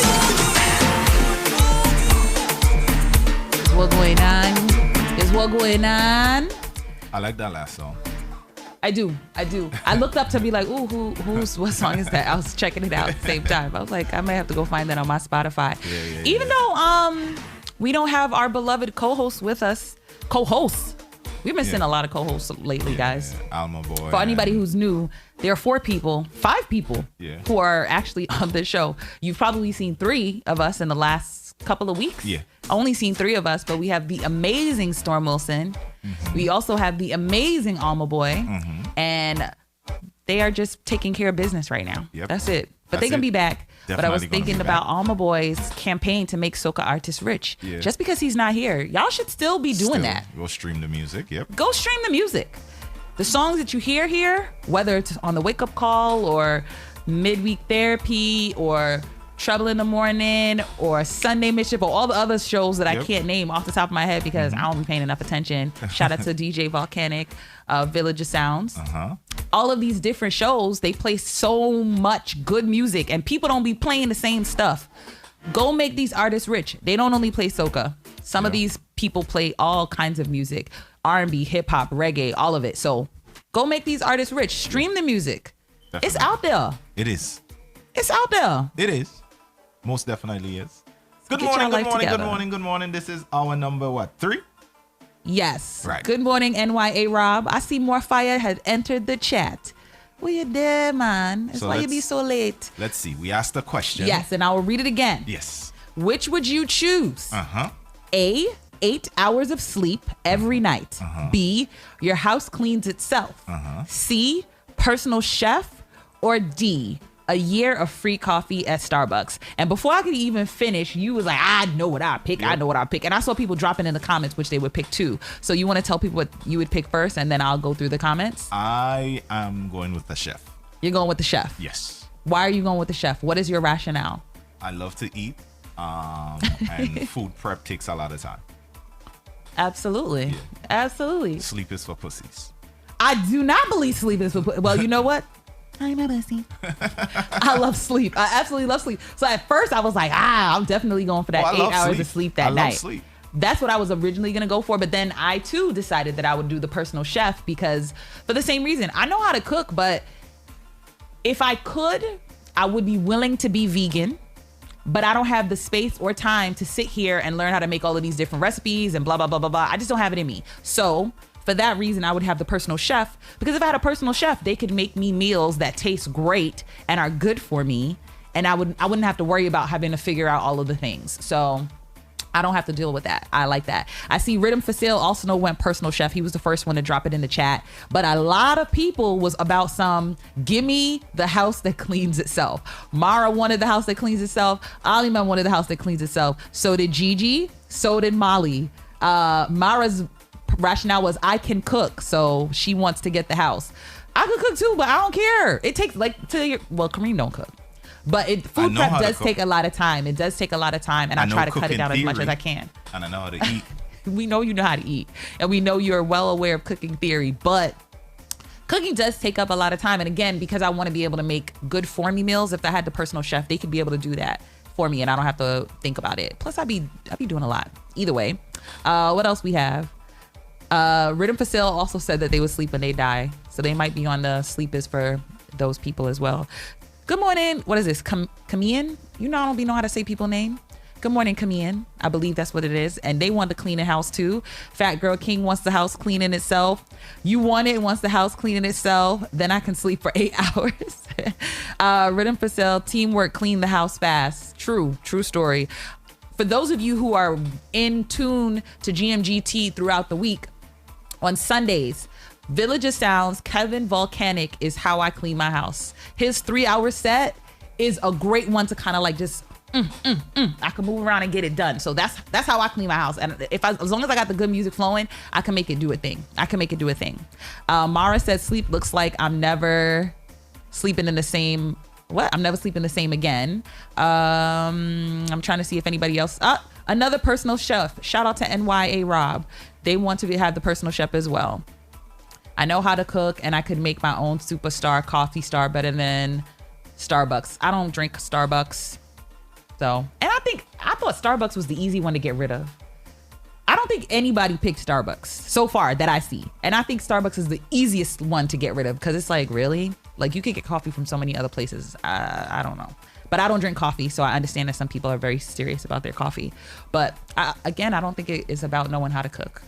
It just takes time. And that's time that I don't have to worry about somebody else is doing it. Yeah. And to Brittany's point, she said, cleaning is therapeutic for me. I love cooking and I don't drink coffee. I need more sleep. See, Brittany, if you have a personal chef, that doesn't mean that you never cook again. It just means majority of your meals could be taken care of by somebody else. Yep. So there's that. That's where I'm going. I'm you still not cooking though, but you're still not cooking. So let's just be real. I'm sticking to it. That's my final answer. Let me see. Anybody else do they choice in the pants? Gotta leave you all early. Oh, bye, Sunshine Tina. I don't see any other ones. So it looked like in the chat, the big winner was they want the house that cleans itself. Why Brittany asking about if she can cook for herself? You don't cook? You don't know what Brittany? She do. She can't cook. I've seen I said I can cook. I don't drink coffee. If house cleans itself, then I can take care of 8 hours of sleep myself. Nah, I think cleaning is therapeutic. I don't mind it. I've seen how Brittany types. She can't cook. What? I've seen how Brittany type. What does that have to do with how she cooks? I just know. See, Soca Lover, maybe we could work out. He wants a personal chef too. So maybe Miss Kiki says she'll take the chef. Most people. Oh, Miss Kiki said no. Most people still want the house that cleans itself. Yeah. Overwhelmingly. Was the house that cleans itself? Yes, overwhelmingly the house that cleans. I think the personal chef came in very low. Not very low. Like maybe like right after the cleaning. It was personal chef after that. When I used to live on my own, keeping a house clean wasn't a problem. Yeah, that's what I'm saying. Like, it's just you. I believe if you have a large family, like my sister has, when her house is full, all her kids are there. It's like 4 or 5 of them. And then her and her husband. In that case, yeah. Like, I don't even have a dishwasher. I wash all my dishes by hand. I think it would be stupid to have a dishwasher because I would have to wait for so long for it to fill up, or I would have to use up all of that water for like 2, 3, 4 dishes all the time. That doesn't make sense to me. So that's why I'm like, I could keep my house clean. It's not an overwhelming task. Right. Cooking is not an overwhelming task, but that's probably out of everything, that's probably the thing that takes up the most time. Right. So if I could have if I could have a personal chef, then I could be able to have all the things that I love. Like, I love lamb chops. I can have lamb chops once a week. I can make lamb chops. I have a rack of lamb in my freezer right now. I can make lamb chops. She's not giving up on the lamb chops. I did. Oh, I got my lamb chops. I did get my lamb chops. I got my lamb chops, but I'm just saying I could get a lot of this stuff on a regular basis. Or like I said, in trying to eat better, they can be able to cook that food for me more often. Like, I know how to cook, but it's gonna free up so much more time that I can be doing other stuff, and I still get to eat great food. Great food. So I think everybody is really on team. Most people, are really on team. They want the house that cleans itself. So I don't think there's anything else that is there. Wild and holy, I'll cook for you. Who's volunteering to cook for you? Krusty Soca Lover. DJ Beard, you Google it. What? Google what? I don't know. I don't understand that. Tell me what I'm Googling. Oh, Google recipe. I have recipes. I know how to cook. I know how to cook. I cook all the time. I actually love trying new recipes. But what I'm saying is, it's going to take some time. Like when I was paleo, that was one of the main reasons why I didn't stay in that space, because I was like, trying to figure out how to make waffles from scratch. I'll make my waffles from scratch now. And trying to figure out how to make paleo waffles from scratch was a lot more difficult. Trying to figure out when you're paleo, you have to make all of your thing from unprocessed food. Everything has to come literally from the earth, from the ground. You have to make condiments. I couldn't just use ketchup. I had to make my own ketchup. I had to make my own. So I know how to do all that stuff. I would prefer to eat way cleaner. If I had the personal chef, that would be done for me. Then they could just make sure that majority of my meals are clean, and they can, cook it for me. Since we all making choices this morning, how about I put one out there? What? Roti, oxtail, KFC, pilau. 3 gotta go. Three gotta go. 3 gotta go. It's not supposed to be 3 gotta go. 3 gotta go. The other way around, it's 1 gotta go. 3 gotta go. 3 gotta go? 3 gotta go. That don't even make sense. 3 gotta go. It's supposed to be 1 gotta go. I know what it's supposed to be. I'm asking. You crazy. So oxtail, you crazy. Roti, you crazy. You crazy. KFC, you crazy. pilau. 3 gotta go. I'll be honest with you right now, because you specifically said Palau. Yeah. Well, he said it again, so I hope y'all got it. Roti, KFC, oxtail, Palau. Yeah. Because you said Palau, which I believe is specific to, I don't know if Grenadians call Palau too. Grenada and Trinidad. Yeah. I'm fine with letting that go because I think every island have their version of it. Yes, so, and ours is cook up. So, but you didn't say cook up. You said Palau. So in that vein. No. You said Palau. You didn't say cook up. So I could let go of Palau. I could let go of KFC. I would struggle having to decide between roti and oxtail. I would struggle. I think ultimately I would choose roti. Right. No, I don't know. Nah, because I put oxtail in my pepper pot. Yeah. So ox is, to me, if I'm getting rid of oxtail, it's not just stewed oxtail, Jamaican oxtail. That's not what I'm getting rid of. I'm also getting rid of pepper pot. Yeah. Because that's the main meat that I eat in it. Okay. But I like to just eat roti skins just randomly. Yeah. I just sometimes, during the quarantine, I learned how to make roti. I took the skillet from my mom's house and I learned how to make it so I could just have it and I could just eat it. So Fat Girl King said Palau is staying for her. Cola said everything but the oxtail. Cola, are you Jamaican? Brittany said is no surprise here. It's the oxtails for her. DJ Wallyback came in loud and wrong, talking about roti goes nowhere, the rest can rock though. Loud and wrong. What? Roti gotta go. No, roti, that's what he's keeping. No, he said roti. Oh, roti goes nowhere, the rest can kick rocks. That's what you mean. Okay, you're not loud and wrong. You're not loud and wrong. Because I was like, what? There's a lot of people who have said roti so far.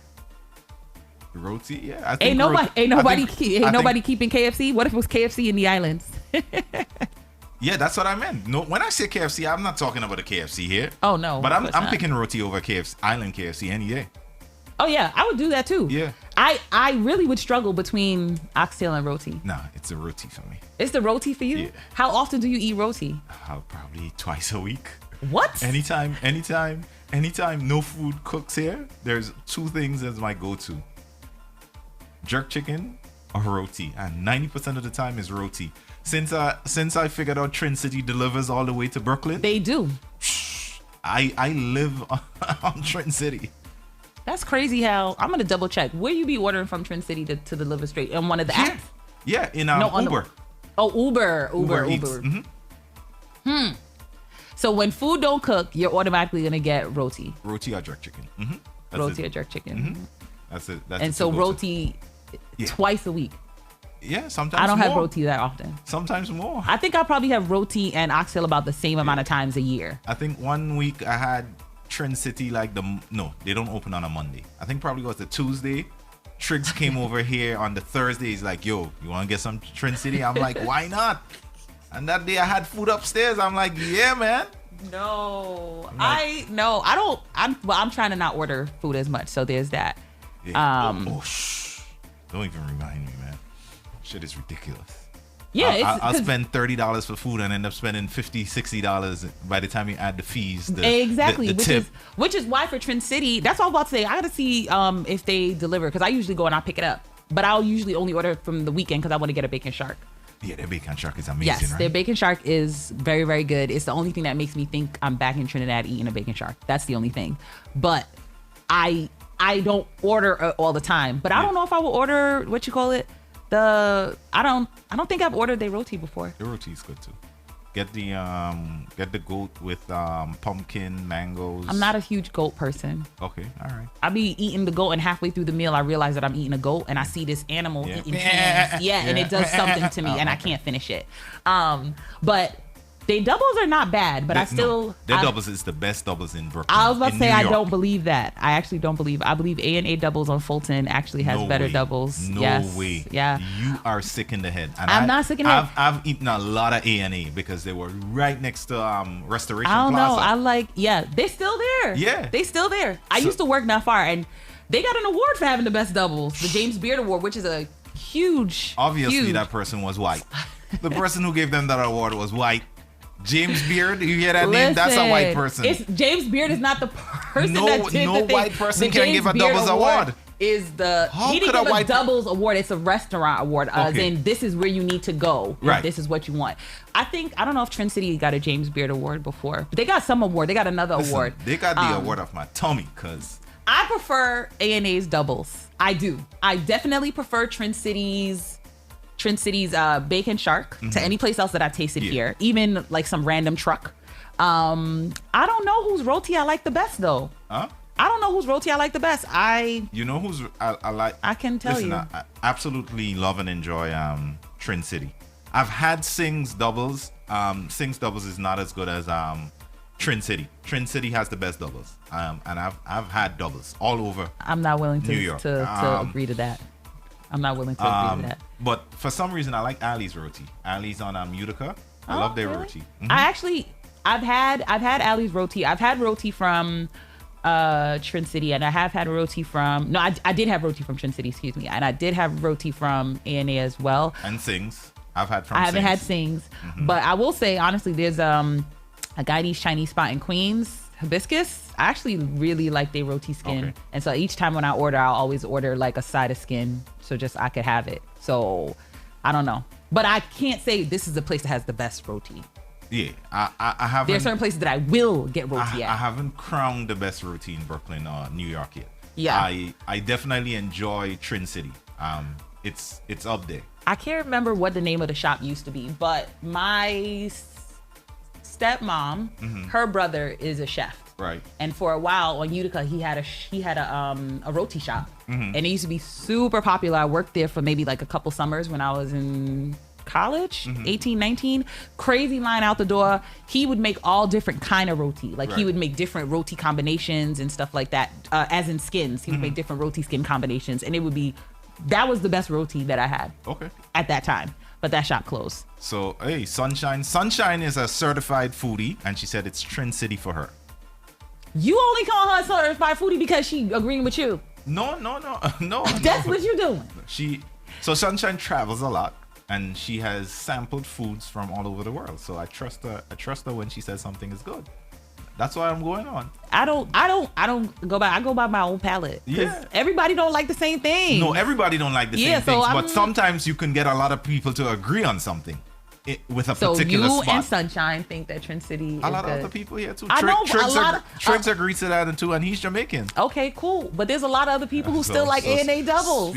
Yes. I'm not saying the ANA doubles is the best. I think they are my favorite. I like their doubles better. And I've had doubles from both places. Right. I like the doubles from ANA doubles better. I'm not saying that they're not the best. I'm just saying I am saying that they're not the best. That's all I'm saying. I don't think that they're the best. I think they're good. I don't think they're the best. But different people will have different things. Sorry, Juicy said we making her hungry. And to me, I don't even eat until 1:00. That's when I start eating for the day. ANA's doubles, I don't think is great, honestly. Sunshine, she said ANA has great doubles. Yeah, but she probably likes Trend City too. Yeah. And that's why I think it's okay. You know what I like about Trend City though? Trend City has the variety. Their menu is like... Yeah, they have a very big menu. Same thing like Hibiscus. Hibiscus has a huge menu, which is what I like. I love that, actually. And I really be feeling like I be having Guyanese Chinese food in America when I be having that. Brittany just sent some pictures of her cooking. Because she's like, what you're not going to do is not put some respect on my spatula. Brittany, can I share the pictures? Because I just want to see the pork chops look burnt. Oh, my God. Really? No. I'm sure they don't look burnt.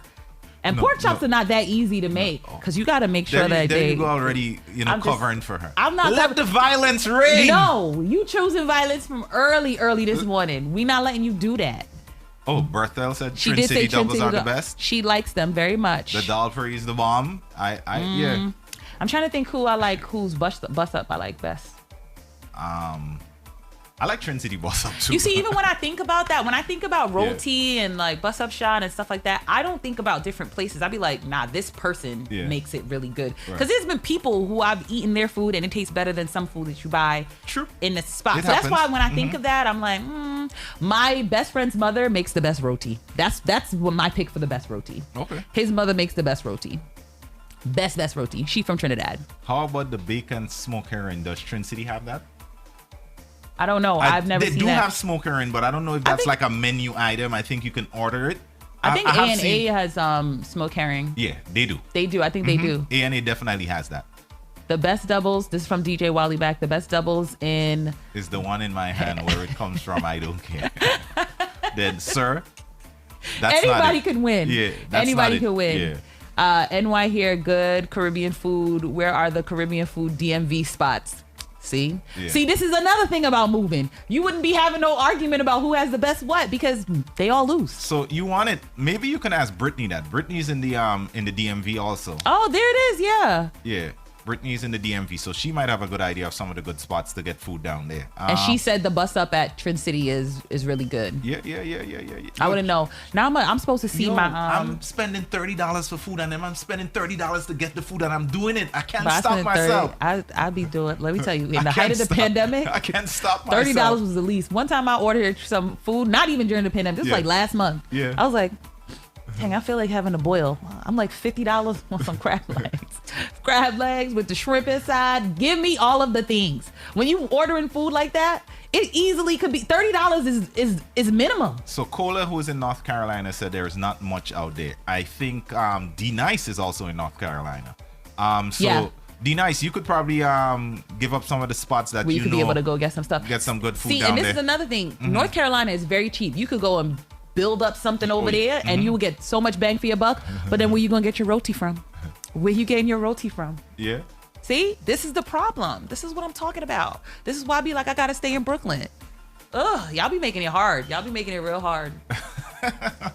I cannot. That's why I can't leave. I could leave, but I feel like I would have to consistently make a lot of trips home for all of these kind of things because, like, seriously, like, why would I for a long period of time not have roti, not have oxtail? Why would I do that? That doesn't make sense. At least a month to a month and a half can't go by and I don't have roti or don't have oxtail. It's not twice a week, but bro, I'm like 10 minutes away. Next time you ordering some roti, I work from home. Just how it be. Okay, if I'm not in a session, I'm gonna hold you to that. I'm gonna hold you to that. Listen, I move for food. All right, okay. I'll hold you. My inner child is a fat kid. My mom used to call me garbage disposal. And eat well. Eat well. I almost spit my water out. Sorry. It's true story. My mom will tell you. She still call me eat well sometimes. My mom will call me like, hey, I'm making this, I'm making that. Come get some. And I'd be like, oh, mommy, I have mad food in my fridge. Can I meet your mom? Sure. No. So, for those of you who don't follow me on social media, I got some flack because I posted a video the other day about me going into the Pepper Pot Witness Protection Program. Because just because a little bit of wind blow, folks start calling you up, talking about, oh, don't forget me come Christmas time. Can I live? It's not even December yet. But your tree is up. The tree's not up yet. The decorations are up though. The tree's coming up this weekend because I got my mantle. I put up three glitter trees that I have up to sit on my mantle because I need to start taking because I got to take my Christmas photo every year. I take a Christmas photo and put it on a card and I send it out. Don't worry, I got you. You gonna get one this year. Okay. But I decided before my mother goes, I said, you know what? I had said it and I thought about it, but I said, you know what? I'm really gonna have her make some pepper pot. I'm gonna give her some money, tell her to make some pepper pot because my mother's pepper pot is my favorite pepper pot. I've tasted other people's pepper pot. I don't like it as much. Okay. My mother's pepper pot is where it is. Mommy is the best pepper pot. Go ahead. I'm gonna have her make some and I'm gonna bring some in for the Wake Up Call crew and for the Sunday Mischief crew because they can be a-holes and they gonna try to drag me if I only give it to Wake Up Call people. Thank you. But I encourage you guys to bring in some stuff as well. Yeah. We could do that. So let me just do a couple of things before we get into the backhandle corner because we strayed. This food topic got us because you took us there. We was just talking about the house and stuff, and then you was like, "How about violence? Who wants to keep the food of their country?" So let me ask. No, I said so. Let me state some things. December, we have made the decision that it's going to be Parang and BYOB for Rewind. For Rewind. Right, so it's going to be Parang and BOB. This is just Rewind, regular Rewind. That happening once a month. Once a month. So the December. So we're not going to do that New Year's Eve party anymore. But my birthday party is happening Sunday, January the 2nd.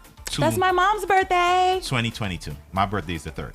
Oh, my mom's birthday is the 2nd. So 1/2/2022 is going to be your birthday party. Y'all heard it here, possibly first. Yes. 1/2/2022 is the Unholy Trinity's birthday. No, it's the Unholy Trinity's birthday on 1/2/2022, and it's big fete happening. All right.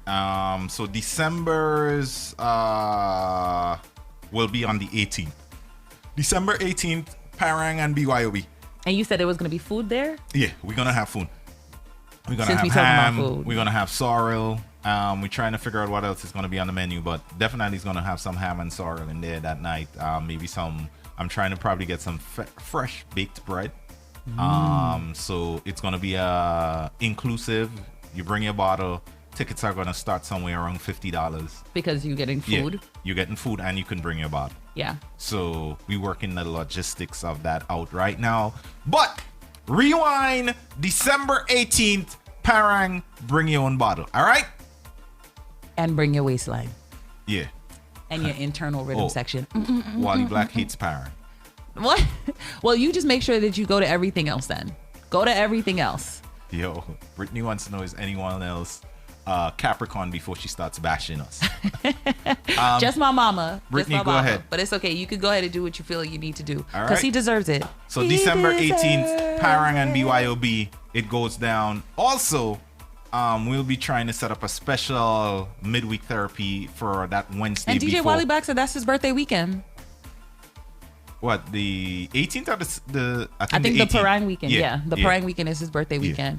Shout out to you on your birthday. I hope you have a good time. Yeah. And I like you too, DJ Beard. So Fat Girl King says, what happened to pastel? Pastel is not a Grenadian thing. I think that's Does it have to be Grenadian? No, it doesn't have to be. So Okay. I was about to ask you if you guys have that in Guyana.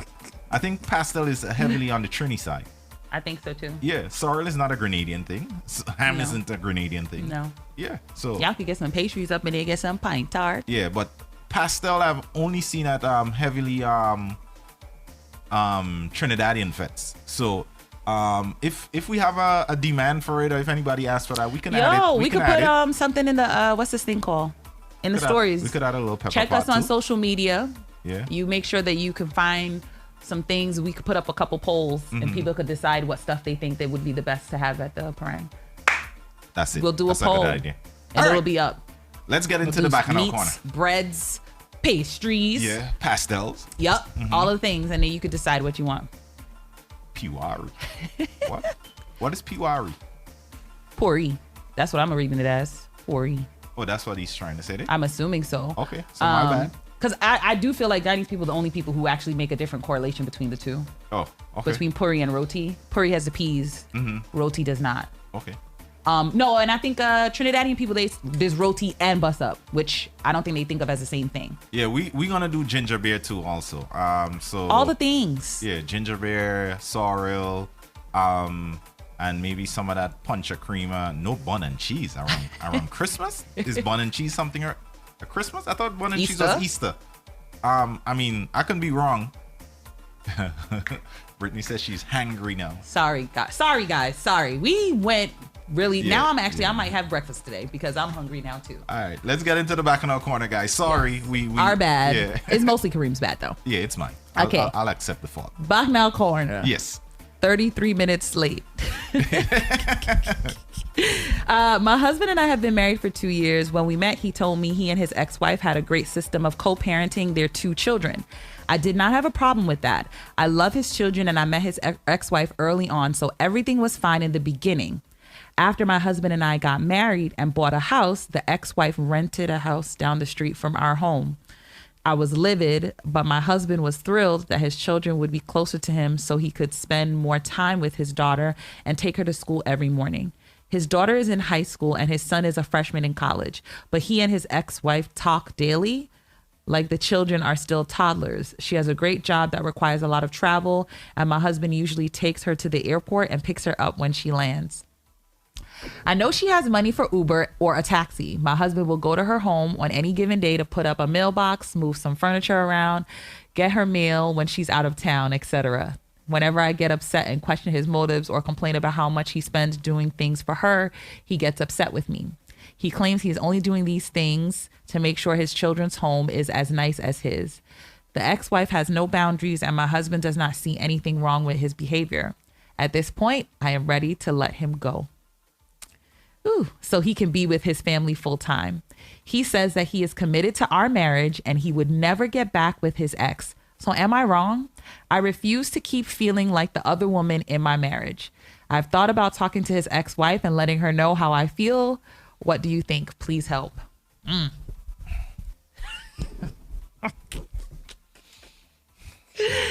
Ooh, child.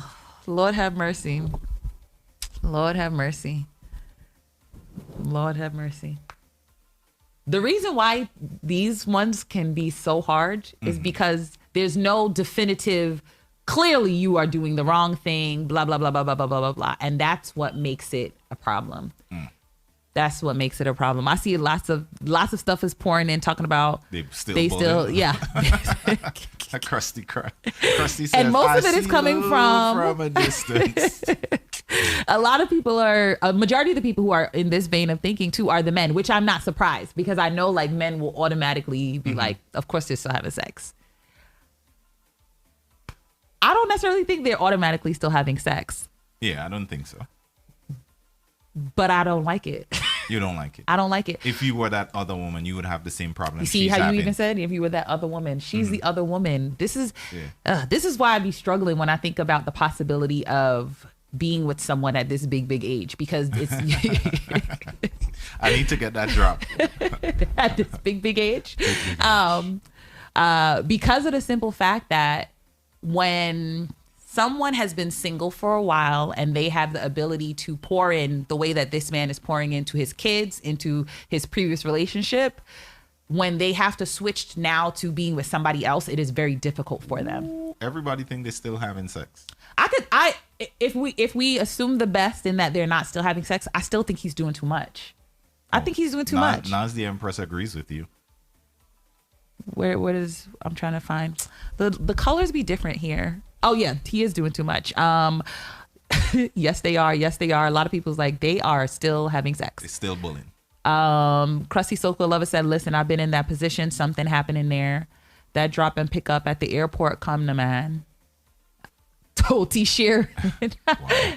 DJ, it's obvious you can do for your kids and not take her to the airport. Isn't that the person that's taking care of your kids too? Why wouldn't you take her to the airport? What's wrong with that? And that's what I mean when I say it's so cuspy. Yeah. Literally, if we thought for a second, if literally we knew, we had factual evidence for a second that he was not actually having sex with her, everything that he's doing could still be as it is. Like he's not having sex with her, but he's still, because there are these other things. Yes, because there are men who will do those things. And there are women who are very much along the line of that's my ex-husband.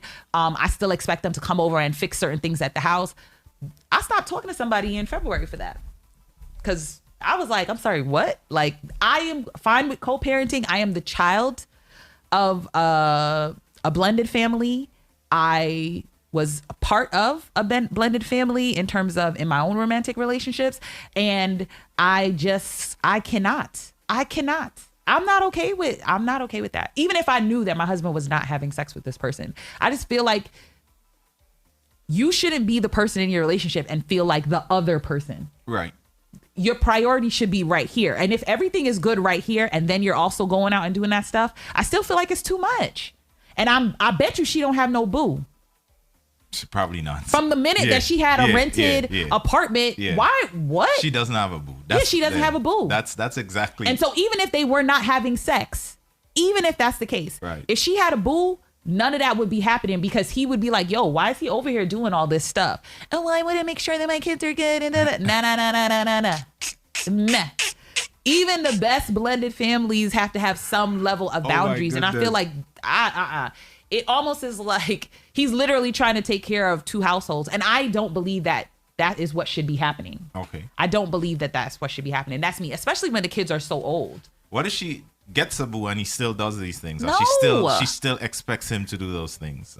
Then the boo and the wife need to join forces and shut that shit down.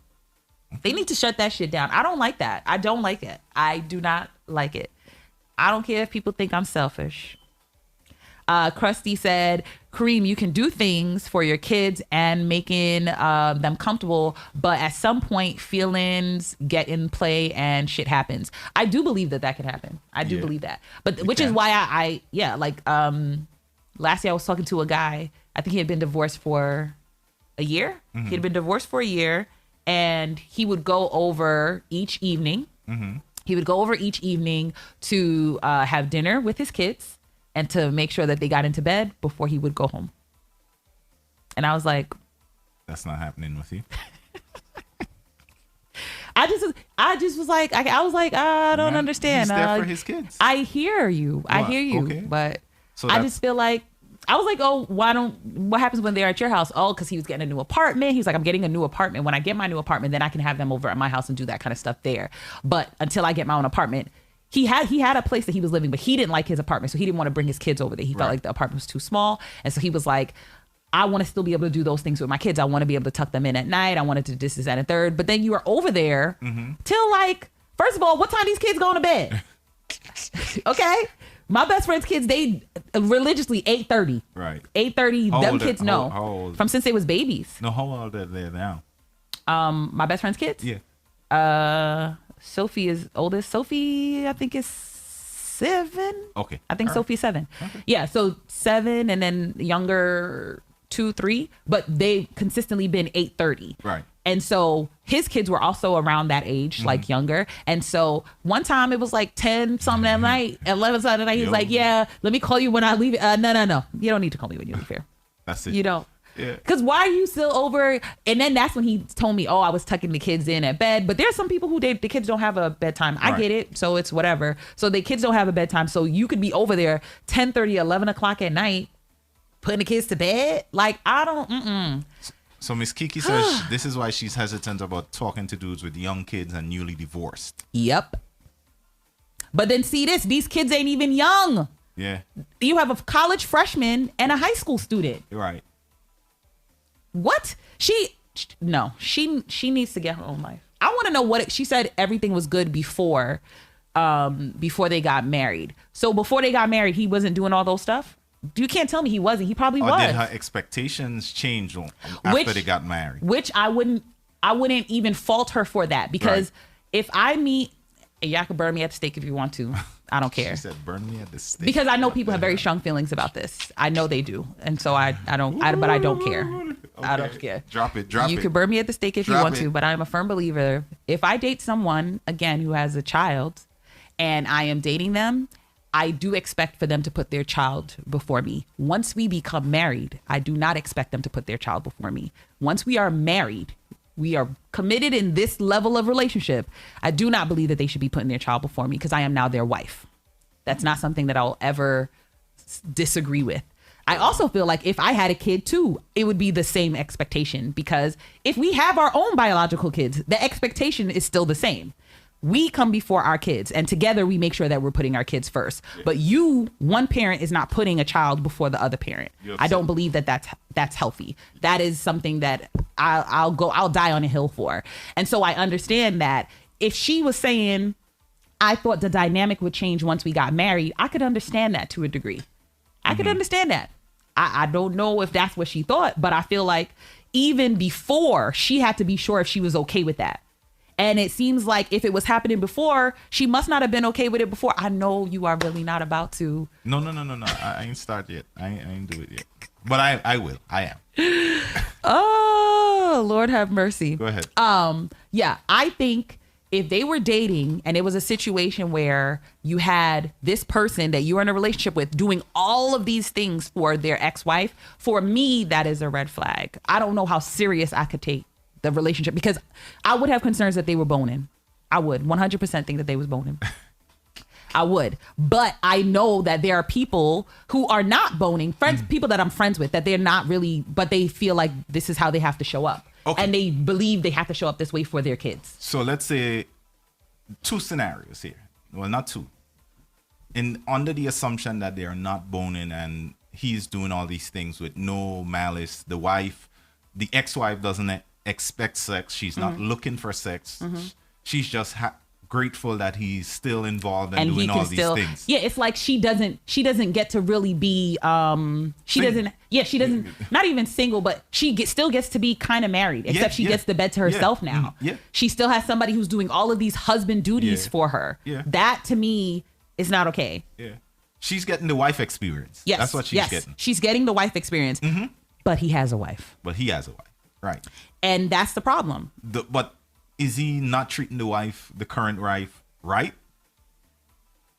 Listen, or is it that she just feels threatened by this other woman that's just consistently in the review? If it was a situation where I was still getting all of the things that I was getting, if I was getting all of the wife treatment, right, I still do not want somebody else to get wife treatment. Okay. I am your wife. I should be the only person who's getting treated at that level. Okay. Your ex-wife, I do believe that you should respect her and that you should honor her and you should definitely step in to assist her when you can. But to the point that she got to move right down the block. Yeah. Too much? Too much. Too much. Cola says, does he have to pay alimony? I wonder if that would mean anything. If he had to pay alimony, does he still need to go and do all this stuff? Maybe he's trying to get her to stop. No, these kids is grown. She had another question. Should she contact the other woman? Oh, no. I emphatically believe the answer is no for that. She shouldn't have a conversation with this woman. No, I don't think so either, because that problem is between the husband. Yep. Yep. Yeah. Regardless of who the person is, I'm a proponent of, if I am in a relationship with somebody and somebody on their side there's an issue with, the person who I'm in a relationship, you need to go talk to your people. I'll go talk to my people. You go talk to your people. But I don't think other people should go speak to the thing. Miss Kiki she said, I'm not feeling that situation. I play second to no one. Yeah, that's how I would feel. Why it has to be second or first? Why are we so concerned about? But that's what I'm saying. There is no second or first. I'm your wife. Right. But there is no second or first. Are you being treated fairly? Are you being treated with love? What are you worried about what somebody else is getting? I'm worried because, again, nobody should be getting any treatment that looks anything like what I'm supposed to be getting. Why not? Why? I am your wife. If me and this person is on the same level, they're not on the same level. He's not having sex with them. He's not having an emotional relationship with them.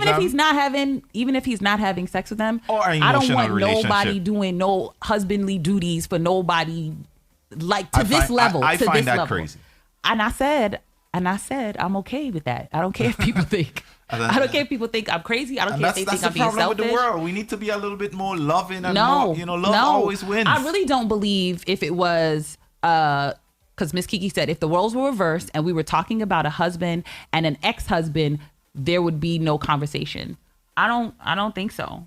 Wait, so if the roles were reversed, right? So she had an ex-husband, and what? She's going and do stuff for the ex-husband, like she's doing all this stuff cook for the kids, and then the husband would eat.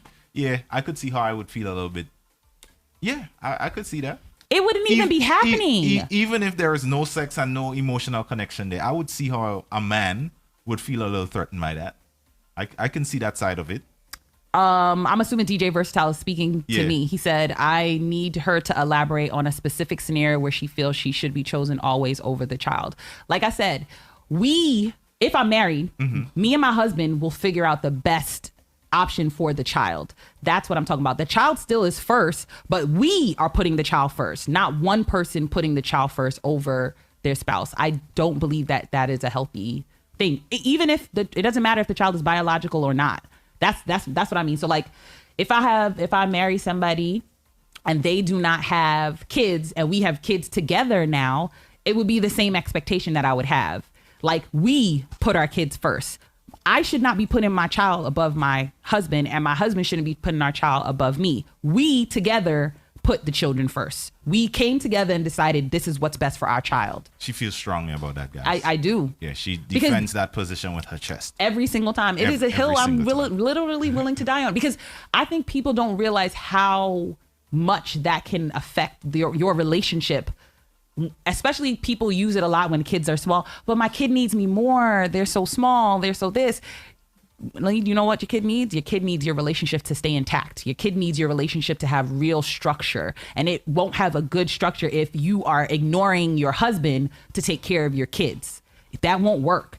Your kids do literally need you. But if you guys are working together to make sure your kids have everything that they need, then your kids are in a good space. Your kids are in a good space.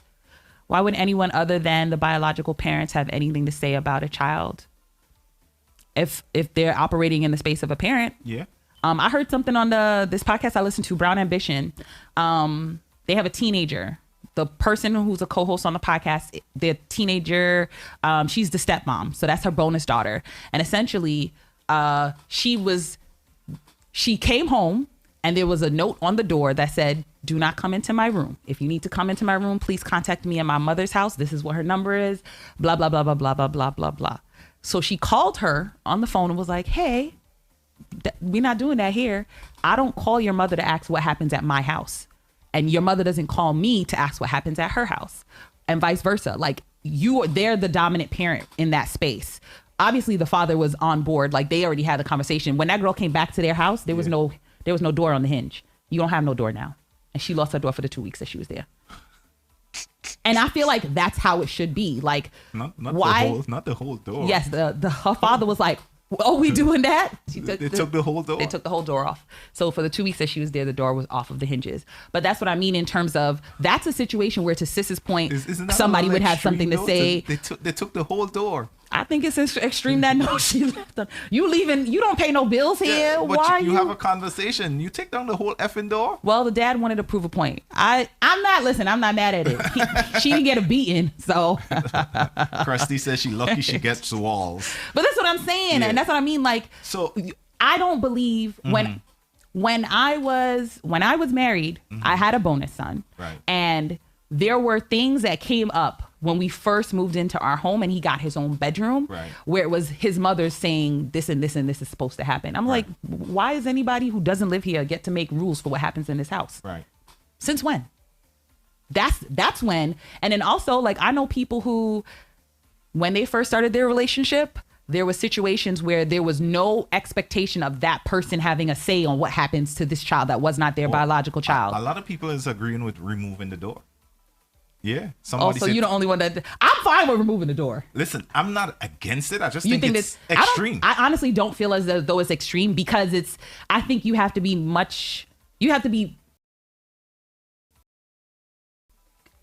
out with your discipline these days, because I also don't want to beat my kids. I don't have kids yet, so I don't know what's going to happen. I hit my daughter once and that was the last time. That's what I'm saying. I don't want to do it. I'm willing to do any of the other things to make it possible so that she or he still understands this is what the expectations are for you, without having to beat my child. Right. So I'm fine with removing the door. I am 100% okay with that. She has her own bathroom. The bathroom door still was on. She has a bathroom in her room, so it's not like she had to be worried about what you call it.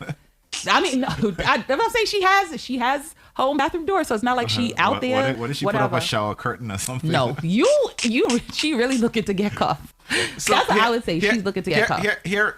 Let's read. I'll read Sis. Save yourself. Okay. Comment first, and then I'll see what I have to see. The situation is approached with maturity. Sure, respect the other person. However, if the other parties demonstrate stupidity, I'm not with the shits. Miss Kiki said my daughter slammed her door one too many times. No more door. Oh, okay. Shout out to that. To Sis Save Yourself point. I 100% agree. And I'm making the assumptions that all parties are not operating in that way. They're not being stupid. They're not being petty or spiteful. I'm assuming we're all talking about 3 or potentially 4 mature grown adults, and we're talking about children here. That's what I'm I did not realize people remove doors. Yes. He don't have a teenager yet. That's why. Hear me out. Yeah, I don't have one yet. That's why you didn't realize that. She sometimes pretends she's one. Yeah, once they hit like 9. Yeah. They be showing face. Some of the comments I have to like pause there real quick. What? Yeah. Here's what I've found. Okay. Like some of us who are operating in a space of being able to give our kids the things that we did not have when we were growing up. There's that too. I feel like sometimes we try to guilt them into feeling bad if they don't understand what they have, right? That was the rest of the conversation. Literally, she was like, how do you find that balance? Right. So, sometimes like, you should be grateful. We didn't have, they don't know because they don't know. Did such a good job of providing certain things that you put them in a space where they don't even have to think about this thing. So how could they show up in that way with that mindset and believe that? So the person who think that, they said they also talked about a time where they told her the 2 weeks that she's at their house that she has to do chores. Right. So the father was talking to her about it. The woman, the stepmother, was not present. She was upstairs at the time. Right. And the daughter said, what about her upstairs? Doesn't she have to do... Wait, who is this child? Who is this child? Homegirl came downstairs. She said, I'm sorry, who, what, huh? Who upstairs? Who got... Yo. But this is what teens do. They will try you from time to time. I get it. Yeah, she deserves her dough taken. I changed my No, mind. she from other stories she's told, homegirl is she's a good kid. Yeah. But teens will do this from time to time. They will test you, right? Even little kids. Yeah. There was very few times that my bonus son did stuff like that. When I met him, he was 5. By the time the relationship matched up, he was 9. We had the same birthday. So him and I, thick as thieves. Yeah. Thick as thieves. But he would have his moments too where I'd be like, little boy, we're not doing that. Yeah, that's not the space. We don't do that here. The expectation still is the same. You know? So kids will, they, which is why I say it's so important for the parents, all of the parents to be on one accord, because kids can see and they can observe and see what the situation is, and they will use that to their advantage. So Miss Kiki says teens will make you commit homicide. Miss Kiki, listen, I have a 9-year-old. She's a challenge. So I don't want to see when she's 13, 14. Oh my God. This is what's in store for me. I don't even want to say that there's definite that she's going to do, but they have their moments. So you have to just know that it's coming. There's going to be moments where you want to take the door off the hinges as well. And you might actually do it. Oh my God. You might actually do it. Oh my God. Should you keep in contact with your bonus kids after the relationship ends? I did not. And I'll honestly say that is one of the main reasons why I'm like, do I want to talk to anybody who has kids again? Because I don't want to deal with that again. Like, honestly, like seriously. It was traumatic? Yes, it was very traumatic. Like I could cry right now. I shit you not. I would not. It makes me uncomfortable thinking about talking to somebody who has kids again and having to go through that kind of thing again. Wow. You literally are raising somebody as your own child, and then the relationship ends and it's like, what do you do now? Nothing. That is the answer. The answer is nothing. And the within the work that I do, the expectation is that when you finish working with a client, ethically, you have to stop speaking to them. You can't keep a relationship with them in any way, shape, or form for at least 7 years. There are guidelines for that kind of thing. So at work, it's already hard. Yeah. So like I worked at a school for almost a decade. A lot of those kids are sitting in my friend request box on Facebook, and I have to block some of them because I can't be friends with them. My mentor, she told me after 21, she told all of her students that they could be friends with her then. And so some of them, I'm like, okay, maybe I'll let them be my friend after that time has passed. But when you're talking about a bonus child, it's tough. Yeah, this is literally a child that I spent more time with him when he was with us on the weekends than my ex-husband did. I spent way more because he worked so much. So we would be hanging out. You pretty much had a son. Yes. Not a bonus son. Exactly. You had a son. I had a son. Which is why when they be making those kind of comments, you'd be like, you really gonna do me like that? Yeah. That's how you going? Okay, I get it. It's fine. You know, but this is why I say, like, going forward, I'm very mindful about, like, do I want to put myself in that situation again? I know that I'm in a space where I'm like, if I did date somebody who had kids, I probably would be like, I do not want to meet your kids for a while, for a long while, because I'm like, I need to know for real that it's real before I even meet your kids. Because then it's just too much. It's too much. It's a lot. So what we're going to summarize for this couple here.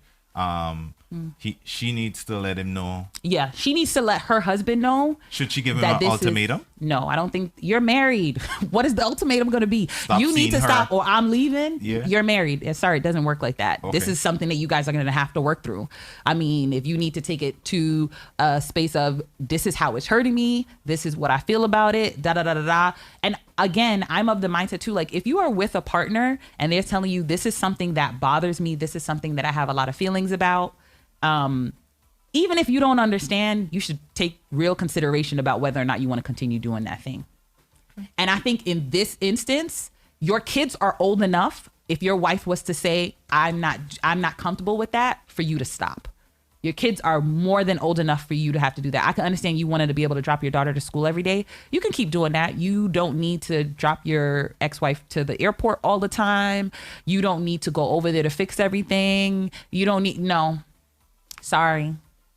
If your wife is saying that she has a problem with it, I think then you should go ahead and do what is right for your relationship. Okay.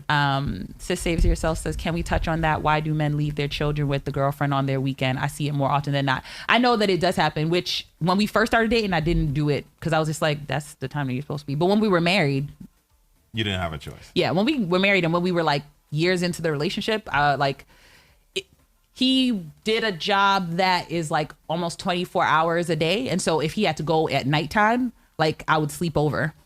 So he wasn't there. Otherwise, his son couldn't come over for the weekend. Oh. So when trying to figure out how to make that work, that's kind of the situation. She has to be upfront and speak to her truth to him. That's you want it. He may not like it, but at least he knows your truth. Yeah.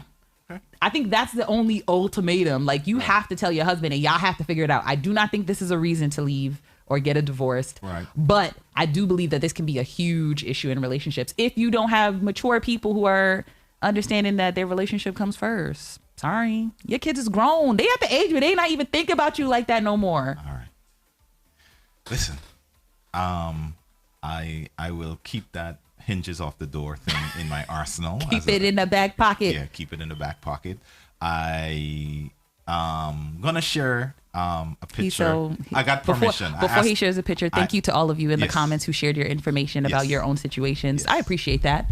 It makes me feel like I can share too. But either way, Chef Brittany blessed us with I don't like what's about to happen. I just want y'all to care. Some food porn this morning. And we're gonna put it up. Because he was talking about the fact that people say that they can cook or they can't cook or whatever. So if you're watching us visually, you are about to see the food that Brittany cooked. Let's see if we can get a side by side of it right now. Yeah. Does it look good? Guys, what do you think? Yeah, you can see the side by side. Yeah, Is that salmon? I love a good salmon. I think it's salmon. I think it looks a little bit burnt, if you ask me. He's talking about the pork chops. She could have a rub on it. If she has a rub on it, it's not burnt. It looks like it might be a little dry on the inside. You can see that by the discoloration. Yeah, of the it's bone. lamb. It's not pork chops. It's lamb. Yeah. So I have to say, roasted lamb. Yes, Lord. I do not agree with this. What don't you agree with? I don't like it. Yeah. From somebody who doesn't cook. Yeah. So is that asparagus? That's our food porn here for the day. Brittany, thank you for giving us the permission to share, and thank you for playing along. It was delicious, she said. I'm sure it was. I think it looks amazing. I always go for violence, but it looks amazing. So guys, there you have it. Chef Brittany, she's a catch. If you any single fellas said out looks there. good to me. Sis said it looks a little on the Cajun side, but Cajun is good too.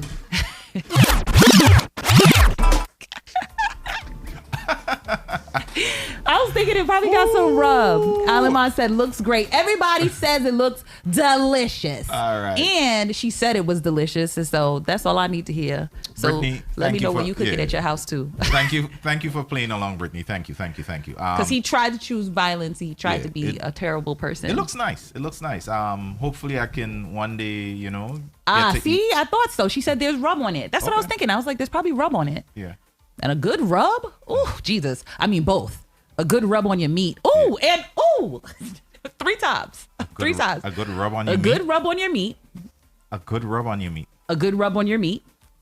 And you've seen that with your chest. And a good rub. All good. Wow.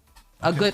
Rub is always good. And that's what we're gonna Grill mates be having really good rubs, by the way. I use them for my ribs. They have a really good rub. That's what we're gonna close today's show. We're closing it on that. A good rub on your meat. A good rub on your meat. And a good rub. All of it is good. We out, guys. Love y'all. The wake up call, Wild and Holy Kareem. Y'all know how we do this, man. Every single morning from Tuesdays to Fridays from 7 to 10 a.m. New time, same attitude, same energy. We'll be back here at midday for the midday therapy. You can catch me and DJ Silence. We out. Later. The wake up call.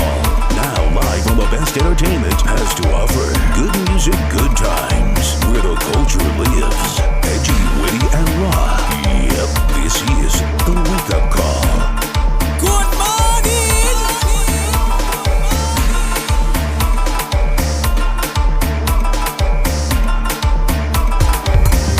GMGT, yeah. GMGT. Good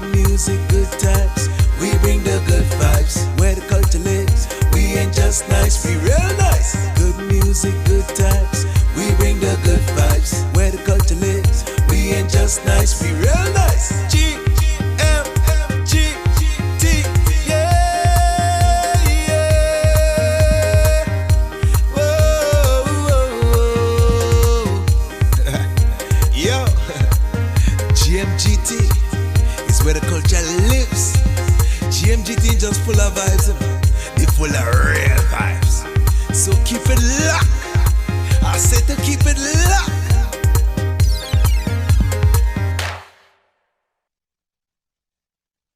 Good music, good times. One good thing about music, when it is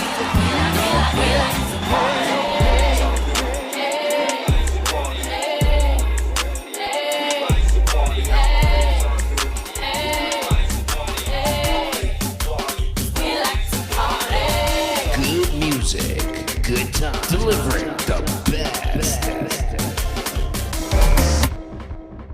My girl, you don't want no talk.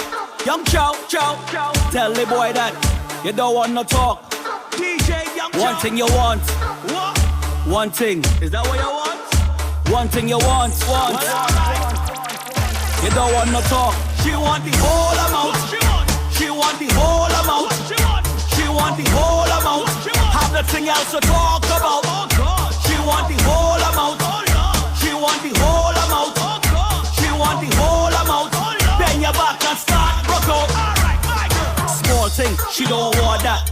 Little thing, she don't want that. Teeny weeny thing, she don't want that. She don't want that. She don't want that. A small piece, she don't want that.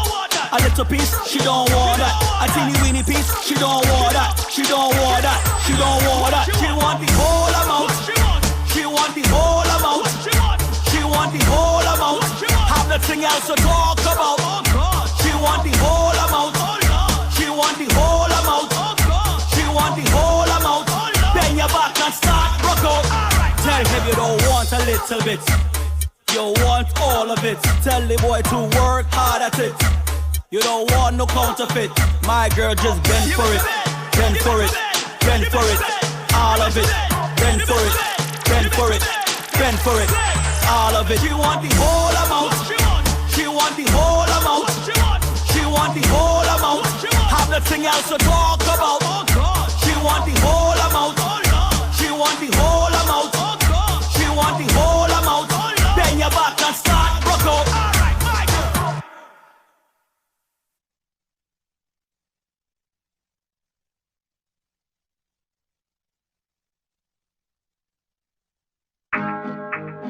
Yo, Big Bronx, Mobby Empire. Yo, Kimmy, Blackout, Mo Dollars, New York, y'all them out. We're outside with the tick, pan, tick. God man alone in my district. Grip it tighter than you grip the rubber grip, yes. Yeah. Tick, pan, tick. Bad man alone in my district. Grip it tighter than you grip the rubber grip, yeah. Them vex throw me off the scammer boy. Him break them tick like my. Me love money like stripper, love a fat tip. My lucky it never take a broke. Rich nigga top chopper, that's my type. Hold the man, that's wife type. Bronx gal a lead, we gone worldwide. Fresh Mondays, you know see what out. Tick pan, tick. Bad man alone in my district. Grip it tighter than you grip the rubber grip, yeah. Yeah. Tick pan, tick. Bad man alone in my district. Grip it tighter than you grip the rubber grip, yeah. Hey, we gon' go, nigga, me and Gold Digger. Running the stole around four hitters. They jigging the style, so it's hard to throw dirt on it. Uptown wild, if you live it, you gon' learn from it. Back to the basics, but you know that we ain't basic. Plug on the line in the fence, tryna trace it. Speaking that guala, trip up, man, they traces. Disrespect my partners, bust one in they faces. Bronx, tell you wrong with the clips. Brooklyn, tell you wrong with the clips. Queens, tell you wrong with the clips. We got clips on clips on clips on clips. Clips on clips on clips. More be a man, them chip. Chip them. Tick pan, tick.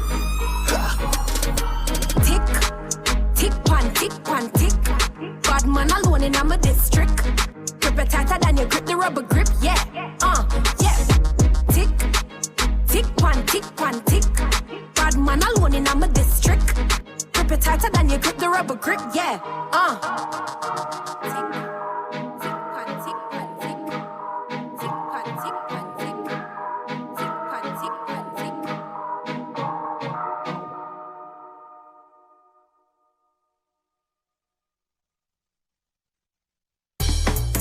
before a song play, you bending back and whine, like to give people impression. Steady, don't run from me. Steady, don't run from me. Steady. Let me see if you could take that. Okay, why not ginger? And you're playing bad girl. Why not ginger? I hear you are one of the hot girl. Why not ginger? Cock up your foot and take the walk, girl. Why not ginger? You need and show like go start to hot. I tell her shoot around and me she just and do juke up all on me. Juke up all on me. Hook up all on me. Shoot around and me she just and do juke up all on me. Juke up all on me. Hook up all on me. She give me that wine, I tell you. I didn't want to blink. Like she trying to hold me cause I can't even think. Bam bam belty left and right. No, I feel I have a plan. I saving all the money and investing it in that one. You liking it? I know that. You loving it? I know that. You liking it? Well, take it down. Take it. Just take it down. Take it. Just take it down. Take it. You want it so much now. Tell me what you waiting for. Okay, yeah. Why not ginger? And you're playing bad girl. Why not ginger? I hear you are one of the hot girl. Why not ginger? Cock up your foot and take the walk, girl. Why not ginger? You need and show like go start to hot. I tell her shoot around and me she just and do juke up all on me. Juke up all on me. Hook up all on me. Shoot around and me she just and do juke up all on me. Juke up all on me. Hook up all on me. I tell her ready. Yeah, I ready again. Come to give you plenty work, girl. Don't want you complain. Yeah, I know that you like that. Cause all you want now is love. You man no giving you that, so I giving you everything I got. You liking it? I know that. You loving it? I know that. You liking it? Well, take it down. Take it. Just take it down. Take it. Just take it down. Take it. You want it so much now. Tell me what you waiting for. Okay, yeah. Why not ginger? And you're playing bad girl. Why not ginger? I hear you are one of the hot girl. Why not ginger? Cock up your foot and take the walk, girl. Why not ginger? You need and show like go start to hot. I tell her shoot around and me she just and do juke up all on me. Juke up all on me. Hook up all on me. Shoot around and me she just and do juke up all on me. Juke up all on me. Hook up all on me. Take a wine on the down. Take it. Take one from ginger. Take it. Girl climb on the down. Climb up on ginger. Take a wine on the down. Take it. Take one from ginger. Take it. Girl wine on the down. Wine up. Climb up on ginger. You liking it? I know that. You loving it? I know that. You liking it? Well, take it down. Take it. Just take it down. Take it. Just take it down. Take it. You want it so much now. Tell me what you waiting for. Okay, yeah. Why not ginger? And you're playing bad girl. Why not ginger? I hear you are one of the hot girl. Why not ginger? Cock up your foot and take the walk, girl. Why not ginger? You need and show like go start to hot. I tell her shoot around and me she just and do juke up all on me. Juke up all on me. Hook up all on me. Shoot around and me she just and do juke up all on me. Juke up all on me. Hook up all on me. Take it from ginger.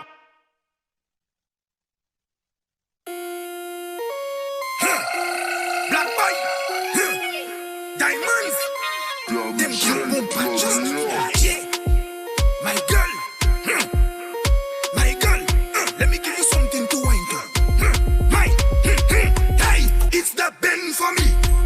It's the bend for me. It's the bend for me. Hey, it's the some my girl bend down, mate, bend down, mate, bend down, mate, bend down, mate. Hey, it's the toast for me. It's the toast for me. It's the toast for me. Hey, it's the make the two toast tap tap tap tap tap. Make the two toast tap tap tap tap tap. Make the two toast tap tap tap tap. Make the two toast tap tap tap tap tap. You well bent, tree coming. Waste the heart like a bag of cement.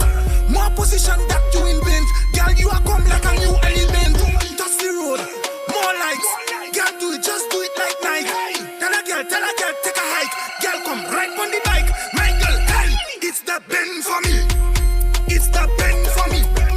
It's the bend for me. Hey, it's the some my girl bend down, mate, bend down, mate, bend down, mate, bend down, mate. Hey, it's the toast for me. It's the toast for me. Hey, it's the toast for me. Hey, it's the make the two toast tap tap tap tap tap. Make the two toast tap tap tap tap tap. Make the two toast tap tap tap tap. Make the two toast tap tap tap tap tap.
What's the cost, man?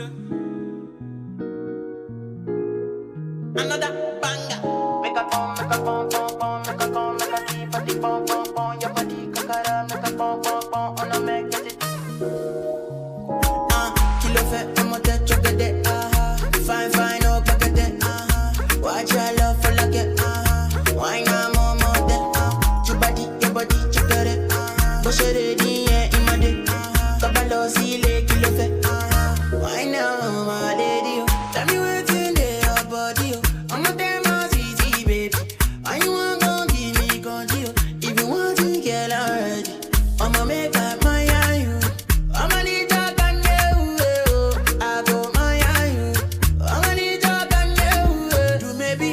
Do maybe. I don't want to say so. Yeah, do maybe don't go carry belly. Yeah, do maybe. Let go and me see yeah. Come see yo, baby. Make a pom, make a pom, pom, pom, make a pom, make a keep a pom, pom, pom. Your body kakara, make a pom, pom, pom. On a make it just get it, bom, bom, bom. Fine girl, make you no go there do fine boy like this so. If I hear say want it, I go vex. Okini, nafia, okini baby, okini let me, put plenty money. Okini nafia, okini baby, okini let me, plenty money. Talk my game where I'm a dollar. Messi agre, oh yeah, kalanga money, yeah. Shade ijo ya, cheka wale patapa. I'm a sexy mama, come follow me, come my ijo. I'ma make up my you. I'ma need talk and you. I go my you. I'ma need talk and you. Do maybe. I don't want to say so. Hey, do maybe don't go carry belly. Hey, do maybe. Let go and me see yeah. Come see yo, baby, yo. Make a pom, pom, make a pom, make a keep a pom, pom, pom. Your body kakara, make a pom, pom, pom. On a make it check it, bom, bom. Check it. Make a pom, make a pom, pom, pom, make a pom, make a keep a pom, pom, pom. Your body kakara, make a pom, pom, pom. On a make it check it, bom, bom, bom. Check it,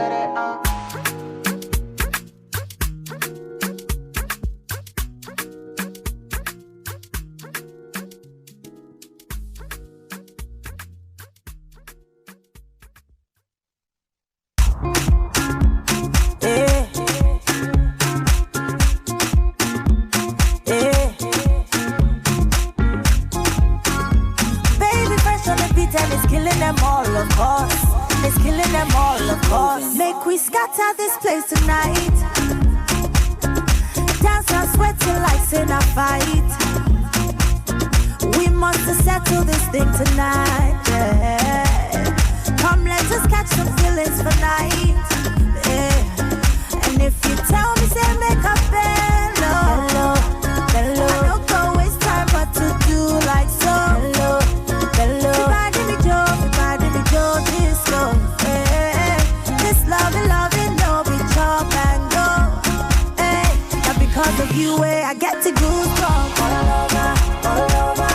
This feeling got me falling all over. Get times is something they do me for body, all over.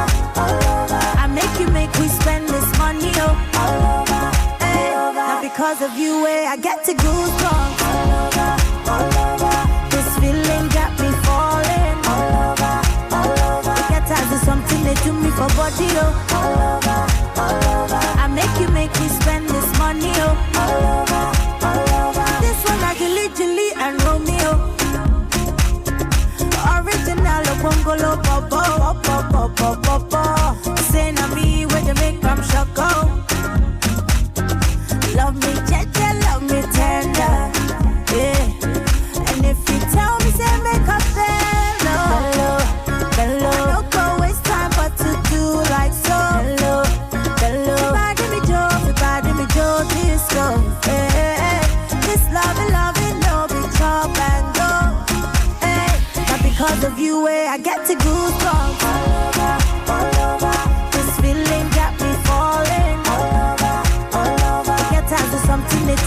body, oh. All over, all over. I make me spend this money, oh. All over, hey, all over. Not because of you, I get to goosebumps. All over, all over.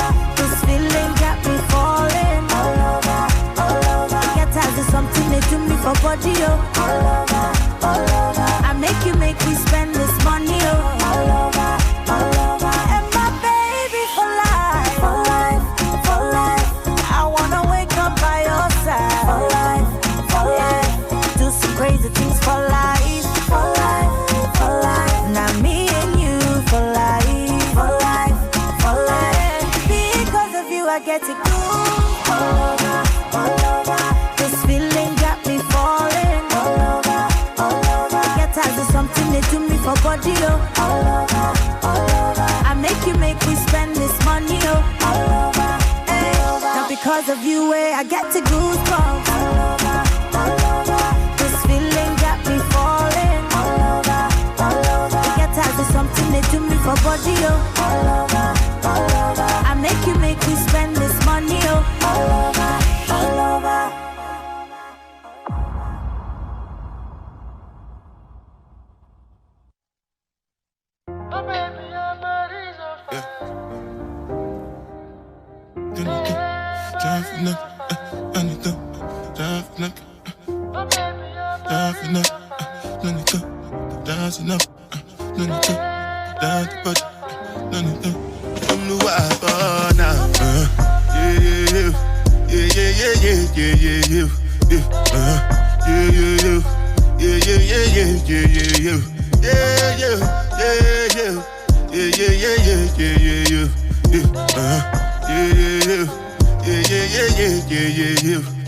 This one I better do with the jabata.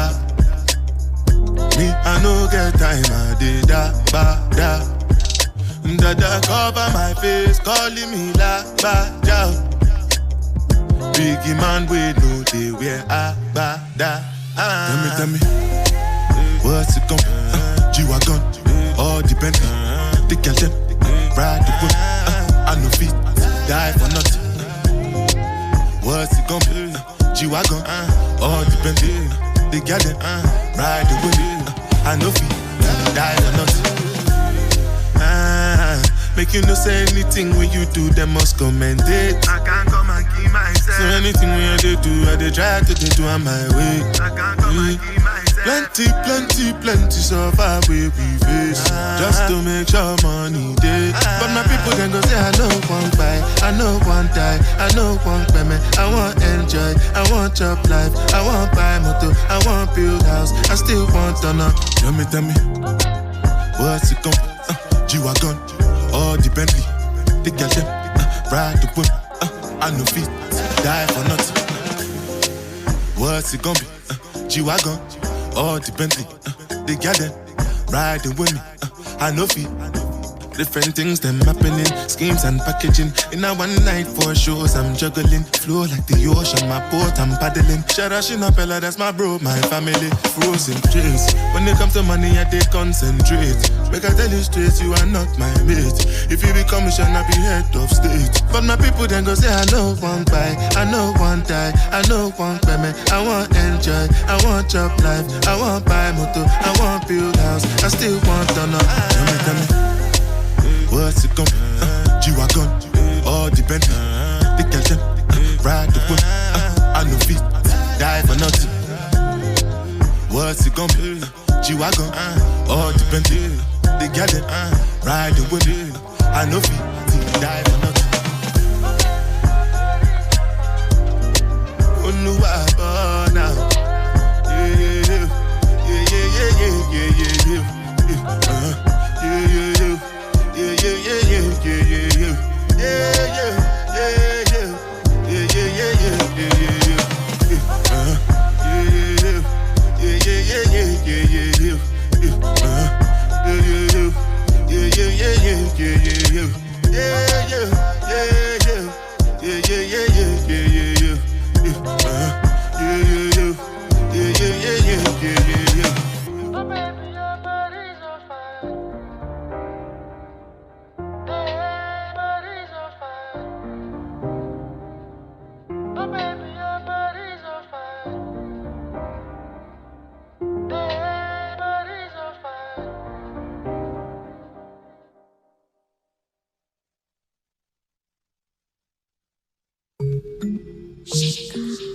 Catch up on the chips, yeah.